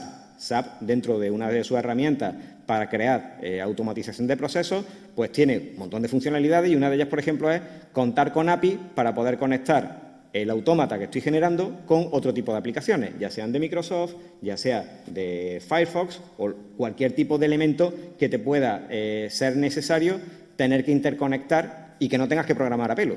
Es decir, aquí lo que se intenta sobre todo es que todo lo que sea automatizable y todo lo que sea interconectable e interoperable pues te venga ya predefinido dentro del sistema. Igualmente, dentro de lo que suelen ser los sistemas de soporte, suele haber librerías ya con procesos automatizados que pueden ser configurados, es decir, cosas que ya están más o menos estándares, aunque tengas que parametrizarlas, te vienen ya predefinidas dentro del propio sistema. Bueno, y luego, obviamente, el elemento de monitorización, la supervisión, o sea, saber cómo está funcionando el proceso, saber si está habiendo errores, saber cómo van entrando la entrada y la salida, los tiempos de espera, todo esto también para mejorar la eficiencia. Cuando hablamos de automatización de procesos atendidos, hablamos de la utilización de una persona dentro del flujo. Y tú dices, bueno, si todo eso está automatizado, ¿dónde entra? Bueno, pues realmente se incorpora dentro del propio flujo. O sea, esto es el workflow no de SAP, sino de Appian, que es otro fabricante. Entonces, ellos, por ejemplo, cuando tú defines en tu workflow determinados elementos, tú incorporas momentos de decisión donde tengan que interactuar una persona. En este caso, si os fijáis, hay 2 puntos de interacción donde una persona tiene que extraer y reconciliar información de un documento. Luego hay un punto de decisión donde se determina si hay que hacer una aprobación por parte del manager de contabilidad o si directamente, en función del importe, pues pasaría directamente a crear un determinado proceso dentro del sistema. Estos momentos donde entran esas 2 personas se entiende que son imprescindibles y que no son reemplazables, por eso se incorporan en el flujo. Si se pudieran reemplazar porque no hubiera que tomar una decisión, pues obviamente esto pasaría de un modo atendido a un modo desatendido y se podría automatizar completamente. El otro elemento que quería también comentar respecto a, en este caso, la automatización de escritorios, es que si bien lo que os he enseñado de soporte por la herramienta de SAP son elementos que uno configura de manera, digamos, mediante formulario o mediante cortapega de determinados elementos, hay otra opción que en algunas ocasiones tienes que utilizar porque no existan conectores, porque estás utilizando aplicaciones anteriores. Es decir, el RPA, uno podría pensar que hay una limitación en cómo incorporo en el sistema versiones anteriores de programas que no tengan una API para el gestor en concreto, o programas de otras plataformas. Para eso existen lo que se denominan grabadores de tareas y muchos de vosotros conoceréis lo que eran una macro de un Excel. O sea, una macro de un Excel lo que hacía era grabar una tarea. O sea, tú lo que definías era, mediante tu acción, una secuencia de pasos que una vez grabada el programa la repetía siempre que le diera a ejecutar macro. Pues realmente la grabación de desktop o la grabación de escritorio hace lo mismo. El usuario graba una secuencia de pasos que pueden suponer la entrada y salida de determinada aplicación a la incorporación de determinados datos y una vez que finaliza la grabación, esa grabación se convierte en sí misma en un bot. Entonces, bueno, os traigo aquí un pequeño ejemplo. For a new robotic process is through the task recorder. We can see the task recorder in action. Realmente tú lo que haces es iniciar una grabación, en este caso lo que haces es abrir un explorador, dentro del explorador una determinada ventana, en esa ventana te tienes que logar, una vez que te logas entras en una serie de datos, coges los datos, esos datos los exportas, con esos datos luego generas un formulario y digamos finalizaría la grabación. Ese proceso tú lo incorporas al sistema y ya se quedaría como una tarea que ya simplemente predefine y lo que haría es ejecuta esa tarea, en este caso lo que hace un test de comprobación. Cuando ahora le dé a ejecutar el test, todo lo que se ve ahora se estaría ejecutando automáticamente por el sistema sin la intervención humana. Si os fijáis, el cursor está allí arriba y todo lo que ha sido la entrada en la página, el logado, la extracción del fichero y la creación de la orden, lo realiza de forma automática porque ha sido lo que inicialmente ha grabado. Entonces, los RPA no solamente te permiten incorporar instrucciones mediante codificación o mediante la elaboración de formularios, sino también la grabación de determinadas tareas. ¿Por qué está teniendo tanta implantación este tipo de sistemas? Pues fundamentalmente por la simplicidad. No requieren, obviamente, los desarrolladores del software sí necesitan tener programadores, necesitan tener el conocimiento para poder llevar a cabo toda esa elaboración de los sistemas, pero desde el punto de vista del desarrollo de aplicaciones y de aplicaciones específicas en un entorno de trabajo, se consideran que este tipo de soluciones son soluciones low-code o no-code, es decir, requieren, en el caso de low-code, un mínimo de conocimiento de programación, sobre todo porque tienes que meter en un momento determinado secuencia o un if-then, o tienes que comprobar el código, o tienes que establecer determinados parámetros y no te vienen mediante formulario, sino que los tienes que meter directamente en línea de código, pero luego hay otras plataformas que directamente son no-code, es decir, que todo te lo viene como elementos que tú configuras desde un punto de vista de menús desplegables y elementos que vas cortando y pegando dentro de lo que sería un mapa. Casos de aplicaciones low-code y no-code no solamente están en la parte de RPA, hay muchísimos desarrollos de aplicaciones, tanto móviles como de entornos web, que utilizan este tipo de soluciones. Aquí, por ejemplo, hay una que también en este caso es de SAP, donde tú defines abajo el workflow, es decir, cuáles son los pasos que quiero desarrollar, y arriba tienes directamente una maqueta de la aplicación que estamos desarrollando. Esto muchas veces van acompañados con diseños, digamos, con tramas para el desarrollo de lo que sería el diseño desde el punto de vista del usuario, para facilitar la usabilidad de las soluciones que se están desarrollando, y luego establece los flujos de navegación.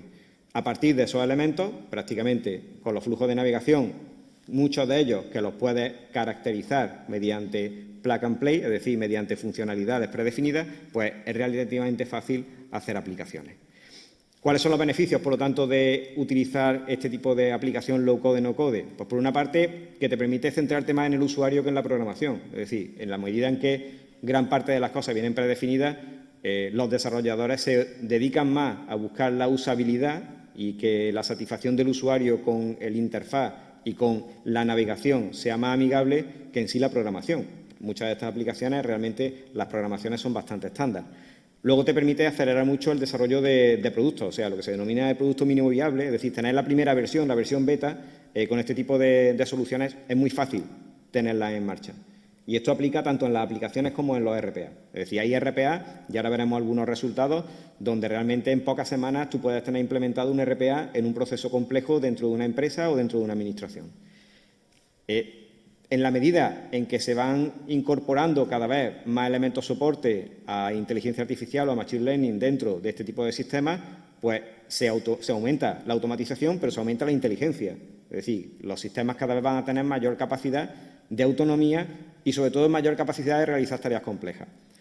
La reducción del coste es una cosa innegable, tanto en el desarrollo de la propia solución como luego en el mantenimiento. La integración de los datos es muy simple, porque todo esto está ya con formatos de datos o modelos de datos predefinidos. Entonces, no tienes que complicarte pensando qué modelo de datos tengo que utilizar, sino simplemente utilizar el que ya existe. Igualmente, bueno, son sistemas mucho más ágiles en todo lo que se referiría a sacar versiones, incorporar el feedback de usuario y demás.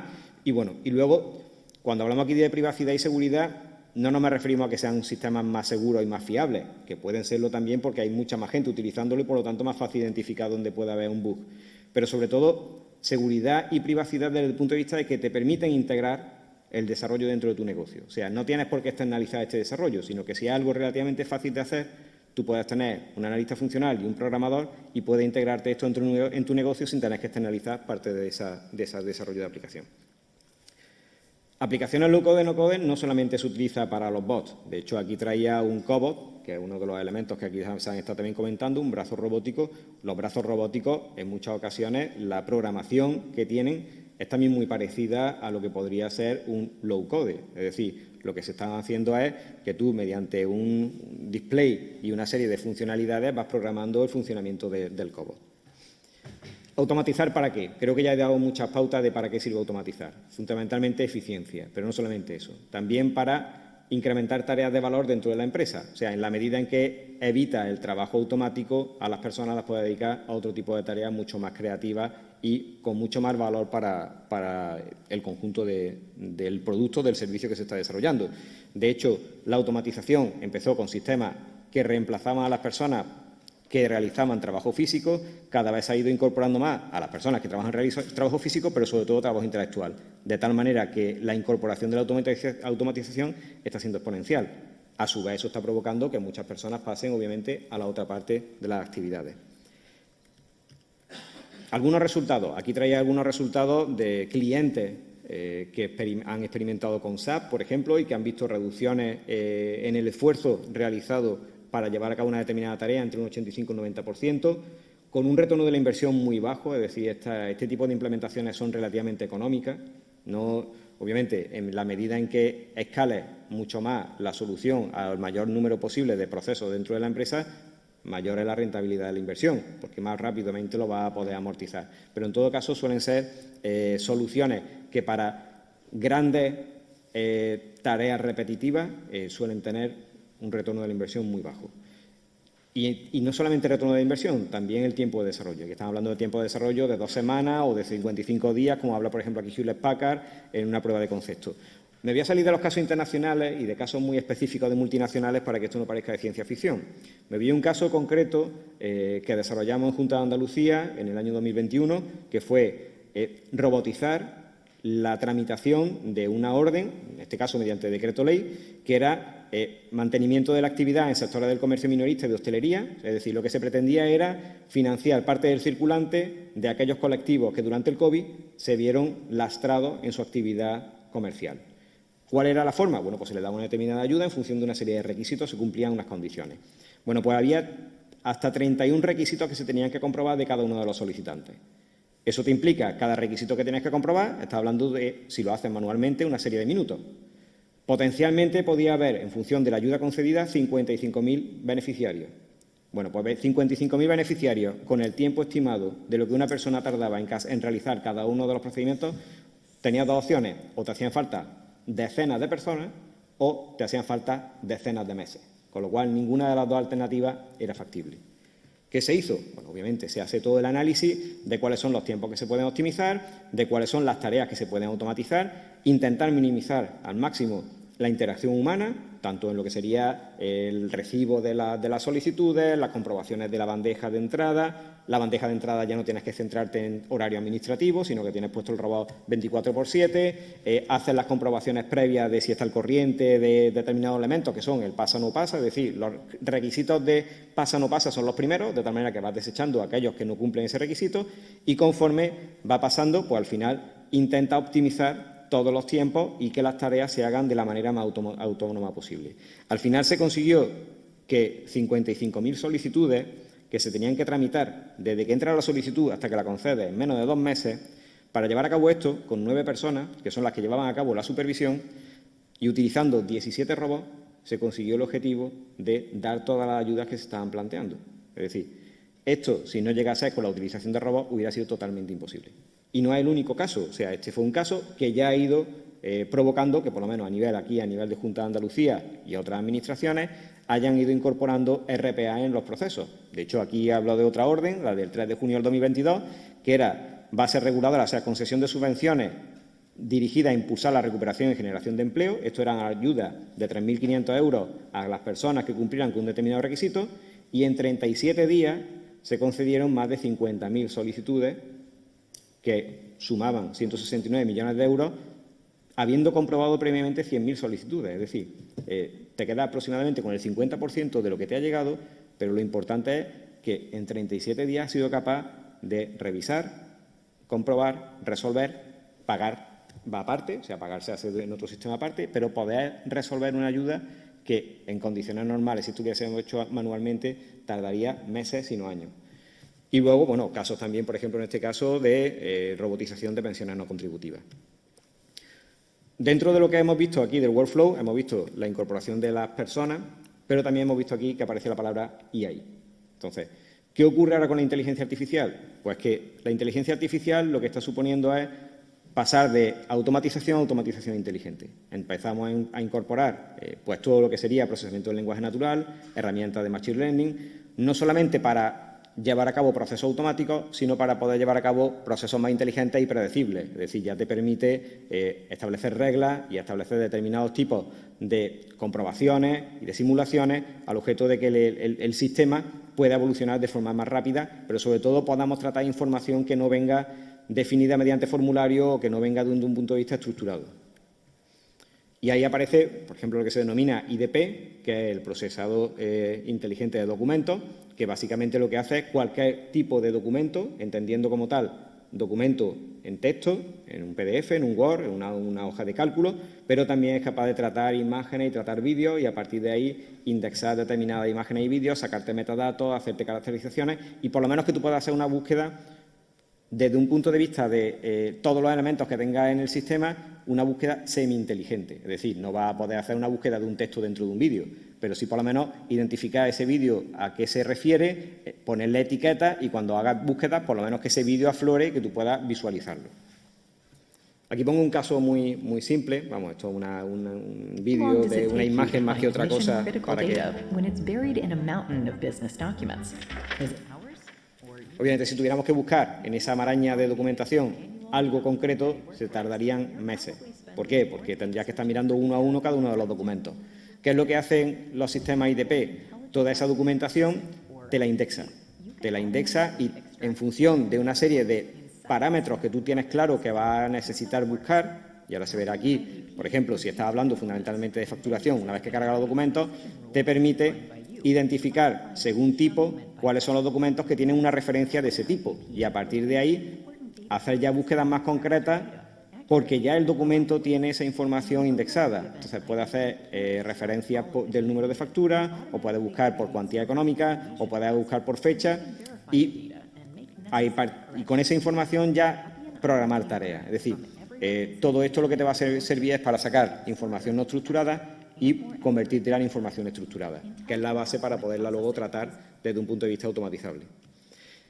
Y este punto, bueno, lo había dejado para los alumnos, veo que por aquí ya quedan pocos, entonces, bueno, voy a referirlo muy rápidamente con respecto al futuro del trabajo y el impacto de la RPA. McKinsey sacó un estudio en el 2017 que fue bastante novedoso por las conclusiones que presentaba, donde lo que venía a indicar era que existía un alto número de profesiones con actividades automatizables. Es decir, no es tanto que una profesión desaparezca, que también hay algunas, es decir, ellos lo que hicieron fue analizar 2.000 actividades que repercutían en 800 profesiones. Es decir, tú coges perfil de profesión, determinas cuáles son las actividades que se llevan a cabo dentro de esa profesión y, bueno, pues al final 800 profesiones, 2.000 actividades.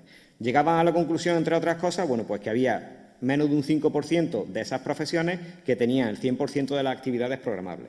Bueno, eso significa que habría a lo mejor algunas que serían básicamente mover algo o realizar una actividad física muy concreta y tú puedes precisamente automatizar completamente esa profesión.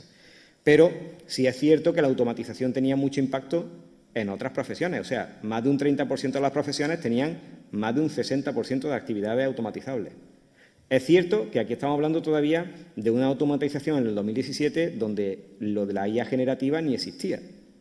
O sea, que esto tuvo impacto y tuvo bastante repercusión cuando todavía estábamos hablando de automatización fundamentalmente de trabajo físico y luego algunos de los RPA, pero con funcionalidades más básicas. Bueno, si mirabas profesión a profesión o grupos de profesiones, pues veías que había algunos que tenían un alto potencial de automatización, no solamente por el número de tareas o de actividades que esa profesión tenía automatizables, sino también por el número de profesiones que tienen esa actividad. O sea, si cogemos hospedaje y servicio de alimentos, que estamos hablando de trabajo de hostelería, manufactura, etcétera, etcétera, te encuentras que hay mucho trabajo manual, actividad física predecible, que es automatizable. Y el volumen agregado de todas esas actividades era muy elevado en términos económicos. Es decir, que había una serie de profesiones o de sectores productivos que se podían ver altamente impactados. Cuando salió este estudio, muchos profesionales dijeron, yo me quedo tranquilo que yo ahí no estoy. O sea, esto fue curioso porque muchos nos buscábamos aquí y decíamos, bueno, yo estoy aquí en la parte de especialista o en lo de información, y mucha gente se quedó tranquilo porque cuando salió el tema de la automatización, pues bueno, no se veían muy reflejados. Lo cierto es que ahora en el 2023 ha salido un informe de la OCDE sobre mercado de trabajo e inteligencia artificial. Han vuelto a hacer un análisis de cómo impacta la robotización en determinadas actividades y encontramos nuevamente que aquellas actividades que tienen un trabajo físico predecible o repetible, pues pueden tener un alto impacto en la automatización. Entonces ahí aparecen, por ejemplo, construcción y extracción, labores de agricultura, pesca y actividad forestal, en actividades productivas. Bueno, y cuando nos vamos a otro tipo de trabajo, lo que se suele llamar de cuello blanco, trabajo de oficina, bueno, pues te aparecen que ahí la automatización como tal no está tan impactada todavía. Curiosamente, aquí se habla de automatización y además los datos son de 2021. Aquí no estaban hablando todavía tampoco de inteligencia artificial generativa.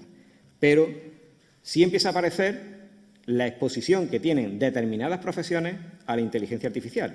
O sea, no tanto a cómo me voy a ver afectado por la automatización, sino a cómo me voy a ver afectado por la inteligencia artificial. Y nos encontramos que, curiosamente, el resultado es al revés. Lo que te encuentras es que las profesiones de cuello blanco, es decir, los trabajos más relacionados con la gestión del conocimiento, con el intelecto, con la gestión de la información, se ven mucho más impactados por la inteligencia artificial que otras tareas como puedan ser la agricultura, la pesca, la preparación de alimentos, trabajos, digamos, más manuales. Por lo tanto, ¿qué va a ocurrir cuando la inteligencia artificial y la robótica se unan? Es la preocupación. O sea, ahora mismo tenemos dos estadísticas, una parece que va por un lado, otra va por otro. Lo cierto es que hasta el momento todo lo que se hablaba de robotización y automatización en el mercado de trabajo se trataba más pensando en ese tipo de sustitución de trabajo mecánico, de trabajo sobre todo de carácter físico, cuando ahora la inteligencia artificial impacta desde el punto de vista del trabajo intelectual. Bueno, en esto algunas conclusiones del informe, no voy a entrar en el detalle, simplemente que aquí hablan que hay cada vez más tareas que se pueden automatizar y que casi todos los sectores y ocupaciones se van a ver afectados por la inteligencia artificial. Y aquí traía una noticia que salió hace escasamente una semana y que ha tenido mucho impacto, posiblemente no porque la startup sea importante, porque la startup no la conocen ni en la India, pero sí es cierto que es una startup india que ha sustituido el 90% de su equipo de atención al cliente, es decir, de trabajo intelectual, por inteligencia artificial. Es decir, ha sustituido a las personas por ChatGPT o por cualquier tipo de inteligencia artificial generativa y por automatización de los procesos. Y aquí el propio CEO de la empresa llegaba a algunas conclusiones después de haberlo aplicado. Él hablaba de la reducción del 90% y decía, bueno, pues hemos conseguido que la respuesta haya pasado de 1 minuto 44 a 6 instantánea, la respuesta en la petición de un cliente. Hemos pasado a tiempo de resolución de 2 horas y 13 minutos a 3 minutos 12 segundos y la reducción de costes de atención a un cliente se han reducido en un 85%. Entonces, cuando alguien te presenta esta cifra y te está diciendo que lo que ha hecho es sustituir personas por inteligencia artificial, creo que tenemos que empezar a preocuparnos. Porque, bueno, el impacto de esto, yo creo que todavía no hay ningún estudio que lo esté midiendo de forma adecuada. Bueno, menos más que hay pocos alumnos, no quería asustarlos, pero bueno, sí es cierto que quería por lo menos levantarles la curiosidad respecto a este tema. Y nada, recopilando. Bueno, hemos pasado de automatización robótica de procesos a la aplicación de inteligencia artificial en la tramitación de procesos y, bueno, lo único que quería era dar una visión completa de lo que actualmente hay, de dónde se está aplicando y de algunos resultados que están implicando. Y por mi parte, nada más. Espero, me he extendido lo justo y necesario, así que, bueno, muchísimas gracias.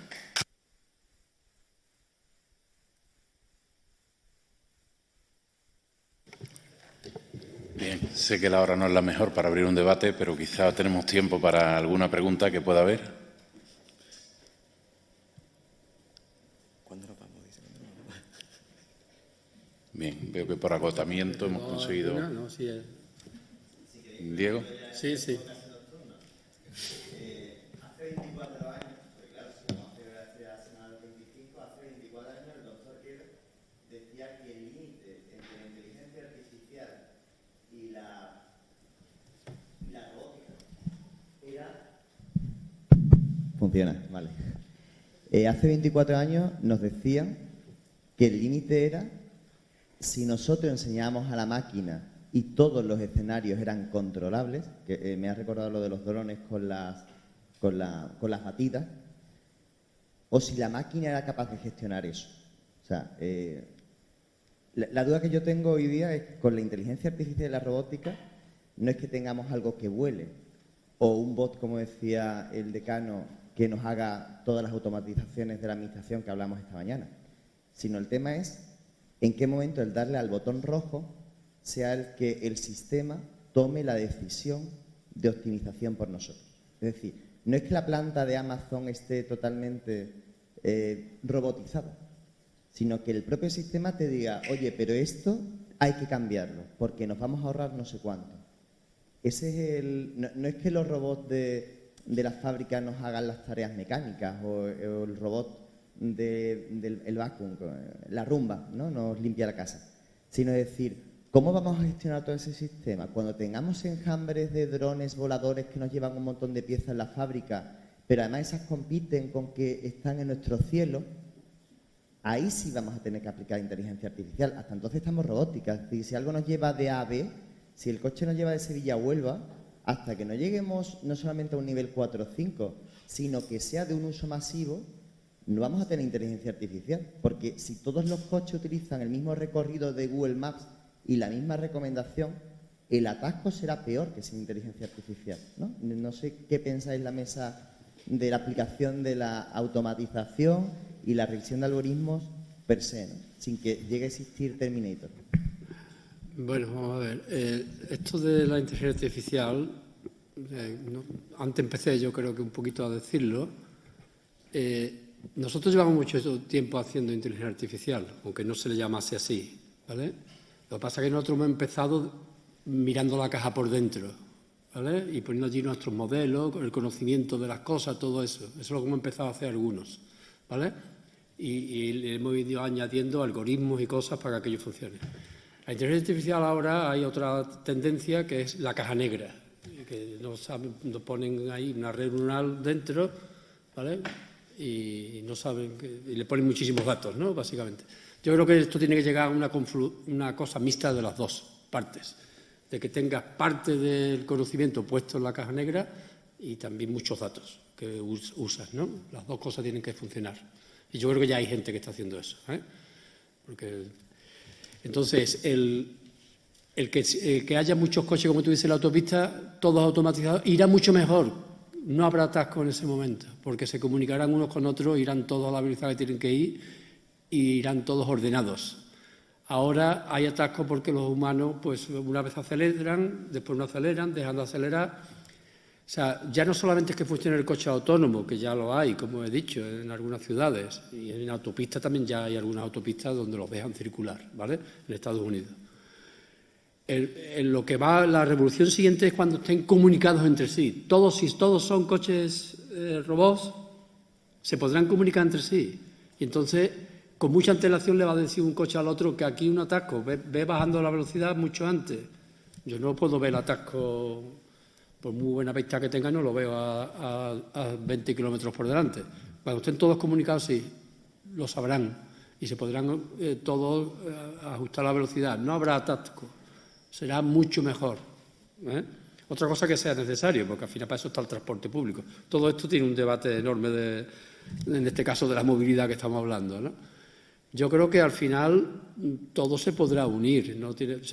La robótica es inteligencia artificial ya, ¿vale? Es simplemente una cuestión de terminología, ¿vale? O sea, cualquier cosa que coge y hace cosas solo, como decía Ramiro, eso es inteligencia artificial, ¿vale? Cualquier elemento que hace cosas solas. O sea, pasa que hay una tendencia que la inteligencia artificial es... todos los productos son artificiales, todo el mundo es artificial. Si tiene inteligencia o no es la diferencia, ¿no? Pero el que use muchos datos, el problema de los datos es que, como os ha dicho, yo es que estuve un rato durante la charla anterior, el problema de los datos es que a veces los datos no son válidos para lo que se quiere, pero si yo le pongo conocimiento a mi sistema dentro, irá mucho mejor, porque no le afectarán tanto esos datos que son malos, ¿no? No sé si he contestado, pero bueno.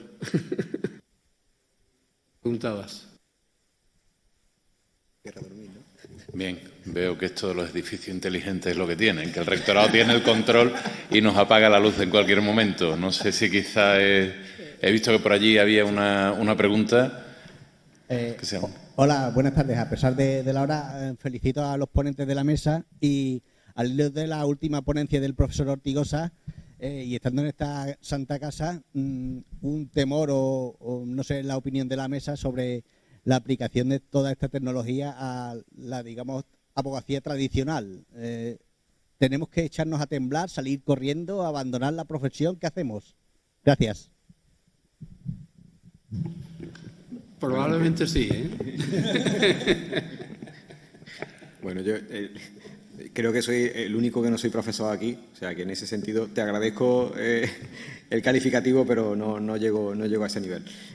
Con respecto a la utilización de sistemas de inteligencia artificial, no solo en abogacía, en finanzas, en medicina, yo creo que lo que hay que mirarlo ahora mismo es como una herramienta de apoyo. Es decir, a vosotros puede resultar de gran utilidad a la hora de buscar jurisprudencia, a la hora de buscar una base doctrinal. ¿Hasta qué punto la inteligencia artificial vaya a reemplazar al raciocinio de un juez, de un fiscal, de un abogado? Hombre, yo creo que es poner en manos de un elemento que puede tener sesgo. Y además, de hecho, ya ha habido práctica en Estados Unidos de utilización de inteligencia artificial para determinados procesos judiciales donde se ha demostrado que las decisiones que se adoptaban no eran correctas. O sea, dejar de la mano de un sistema una decisión que puede atentar contra la libertad, los derechos o la vida de una persona, yo creo que sería una aberración.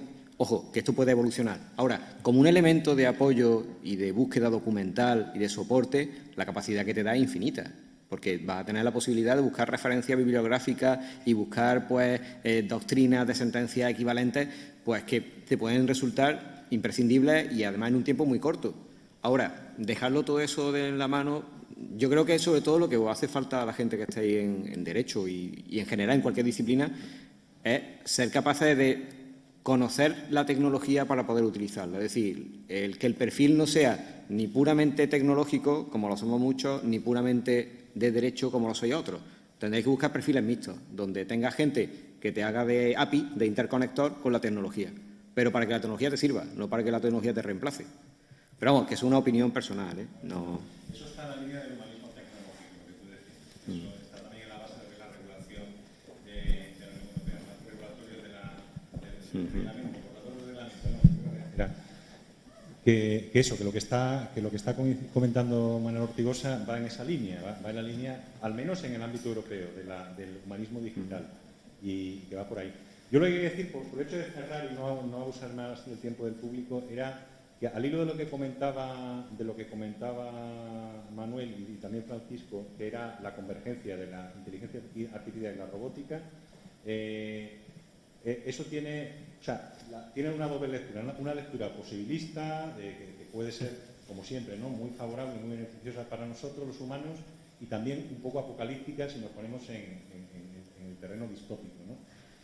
Siempre y cuando la programación siga teniendo, esto lo digo desde el punto de vista jurídico, ético-jurídico, que es mi campo, siempre y cuando la programación tenga un origen humano, es decir, sea antropogénica, eso dependerá de nosotros, es decir, de qué tipo de programación hagamos y de cómo construyamos los robots. Responderá a una ética humana. El problema es si algún día hay una tecnología suficientemente avanzada como para que los robots se puedan autoprogramar ellos. Entonces ahí sí que se rompería por completo incluso las leyes de Asimov, ¿no? Entraríamos ya en un terreno completamente desconocido, no sabemos si la tecnología puede o no llegar algún día a eso, etcétera, ¿no? Mientras que no sea así, la gran pregunta, y aquí entra lo que comentaba muy bien Manuel, la cuestión de la ética, de la robótica y de la ética de la inteligencia artificial. No si los robots deben tener ética, eso es un contrasentido porque ética lo tienen los seres humanos. Los robots no creo que necesiten la ética, ¿no? Pero que las microdirectivas o lo que sea, pero no la ética. Ahora es el momento nuestro y de saber un poco por qué futuro apostar desde el punto de vista de la tecnología. O sea, ahora estamos todavía en un momento en el que algo podemos intentar hacer sin que esto se vaya de las manos, ¿no? Y esa es un poco la clave de esa cuestión ética que también está, de lo que se ha hablado esta mañana y a partir, bueno, y sobre todo Iván García del Blanco lo hará, el autor, el padre del reglamento de inteligencia artificial lo hará el viernes, ¿no? La importancia que tiene dentro de esa normativa la parte ético-jurídica. Pero vamos, que en línea de lo que estáis diciendo, creo que todos suscribimos. Yo, de todas formas, vamos, de lo que yo he estado comentando, lo peor de todo, por decirlo de alguna forma, es que en ningún momento he hablado de ética. Es decir, he hablado de mercado, que es peor. Es decir, todas estas soluciones lo que ganan es en eficiencia y en productividad, que son cuestiones puramente económicas. O sea, nadie está pensando que lo que ha hecho el CEO en la startup india no es ético. El problema es que tiene un impacto sobre el mercado de trabajo que ahora mismo no sabemos cuál va a ser. Y aquí no estamos hablando de la programación, porque realmente lo que están haciendo es un trabajo que no tiene una componente de impacto directo sobre una persona, ni sobre, pues podría ser a lo mejor algo más relacionado con valoraciones subjetivas del comportamiento de alguien, ¿no? No, y aquí no hay ni sesgo. Esto son cuestiones de automatización pura y dura. Entonces, meter inteligencia artificial y automatización lo que va a tener un impacto sobre el mercado de trabajo que yo creo que ahora mismo nadie es capaz de valorar. Y que el mercado, en cuanto vea que esos resultados son óptimos, va a empezar a utilizarlo. Y cuando hablo del mercado, perdonad que lo utilice en un sentido muy abstracto, que al final el mercado son personas y empresas. Es decir, que esto es capital, personas y empresas. Y lo que van a empezar es a adoptar este tipo de medidas en cuanto vean que los errores que se puedan producir por el hecho de utilizar este tipo de herramientas son asumibles. O sea, tú tienes al final que tienes un 2% de error, un 1% de error en utilizar sistemas y en utilizar personas, ¿cuánto? Un 80%, ni te lo planteas. O sea, es una cuestión puramente mercantilista. Entonces, y aquí no estamos hablando de ética. Otra cosa será la ética del empresario, pero no la ética de los sistemas. Entonces, que es un tema que ahora mismo yo creo que no se, por lo menos no se debate lo suficiente o no se pone tanto en tela de juicio como para saber qué impacto va a tener. O sea, en un momento determinado se habló de lo de ponerle una tasa a los robots, ¿no? De aplicarle una tasa, porque eso es la otra. O sea, el mercado de trabajo al final condiciona todo, condiciona el tipo impositivo, condiciona el ingreso de impuestos. Entonces, si al final lo que hace es sustituir personas por robots, estás quitando mano de obra, pero también estás quitando pues, capacidad de de bienestar de la ciudadanía y de las personas. Entonces, bueno, que es un tema bastante mucho más complejo y que en este caso no estaríamos hablando sobre la ética ni sobre el seco de los algoritmos, que en este caso ni aplica.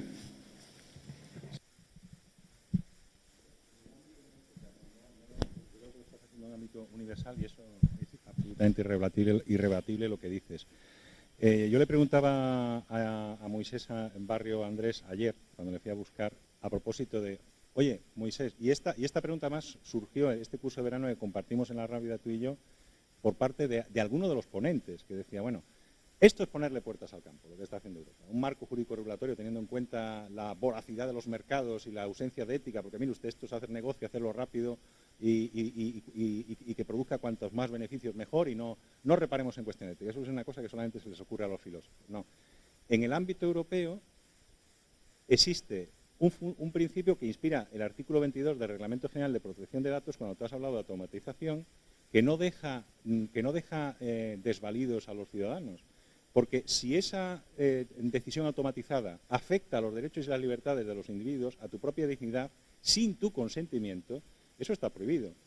Cual sea la compañía tecnológica de lo que sea que opere en Europa, tiene que entrar por esas reglas, y si no, no opera. Por muchas pataletas que tenga el señor Elon Musk, que va a cerrar la antigua Twitter, pues porque le pone muchas restricciones. Tú ya verás cómo al final se mantiene, porque a fin de cuentas es un poco por arrojar luz sobre las tinieblas, ¿no?, que parece que se arroja un poco en nuestro futuro y no preocupar demasiado tampoco, dejarlo un poco en término medio. Porque al final el mercado europeo es uno de los más potentes del mundo. Entonces, por la cuenta que le traen las compañías, tendrán de alguna manera que asumir las reglas de juego que tenemos aquí. Lo ideal sería que eso se pudiese trasladar a todo el ámbito, ¿no?, a todo el ámbito, digamos, transterritorial, es decir, más allá incluso de los límites de la Unión Europea. Pero en todo lo que es la estrategia empresarial digital de la Unión Europea se apuesta precisamente por eso, es decir, porque la automatización no sea a toda costa, ¿vale? Yo no sé si eso se va a conseguir, pero está muy bien que dentro de lo que es la suma de Estado de Derecho que compone la Unión Europea, hombre, haya una cierta preocupación por poner restricciones a unas conductas que muchas veces pueden ser ajenas por completo a la ética profesional, ¿no? Esto es lo que describe el ámbito normativo, no sé si va a ser suficiente o no. Es verdad que a Google le importa muy poco pagar la multa que sea porque le supone nada, una mera muesca en lo que es su economía. Pero bueno, no existía hasta ahora una ley de inteligencia artificial y ahora la vamos a tener y se va a aplicar a todos los países miembros, ¿no? Entonces vamos a dejar por lo menos la duda y de aquí a un año, porque entrará probablemente. Si no entra en vigor la ley antes de que acabe la presidencia de la Unión Europea por parte de España, entonces ya no será hasta el año que viene. Ya no será hasta el año que viene, ya no habrá plan. Por eso existe cierto interés en que se apruebe en noviembre, ¿vale? Y ya tendremos con un recorrido de un año, dentro de un año que nos volvamos a ver, para poder someter esto. Bueno, esto está funcionando, no está funcionando, efectivamente, al final se ha impuesto la lógica del mercado, incluso en Europa, ya veremos, ¿no? Pero bueno, es un debate interesante. No quiero... Muy bien, pues si os parece, en vista que son casi las 9:30 de la noche, antes de que nos cierren el edificio, damos por concluida la jornada. Muchas gracias.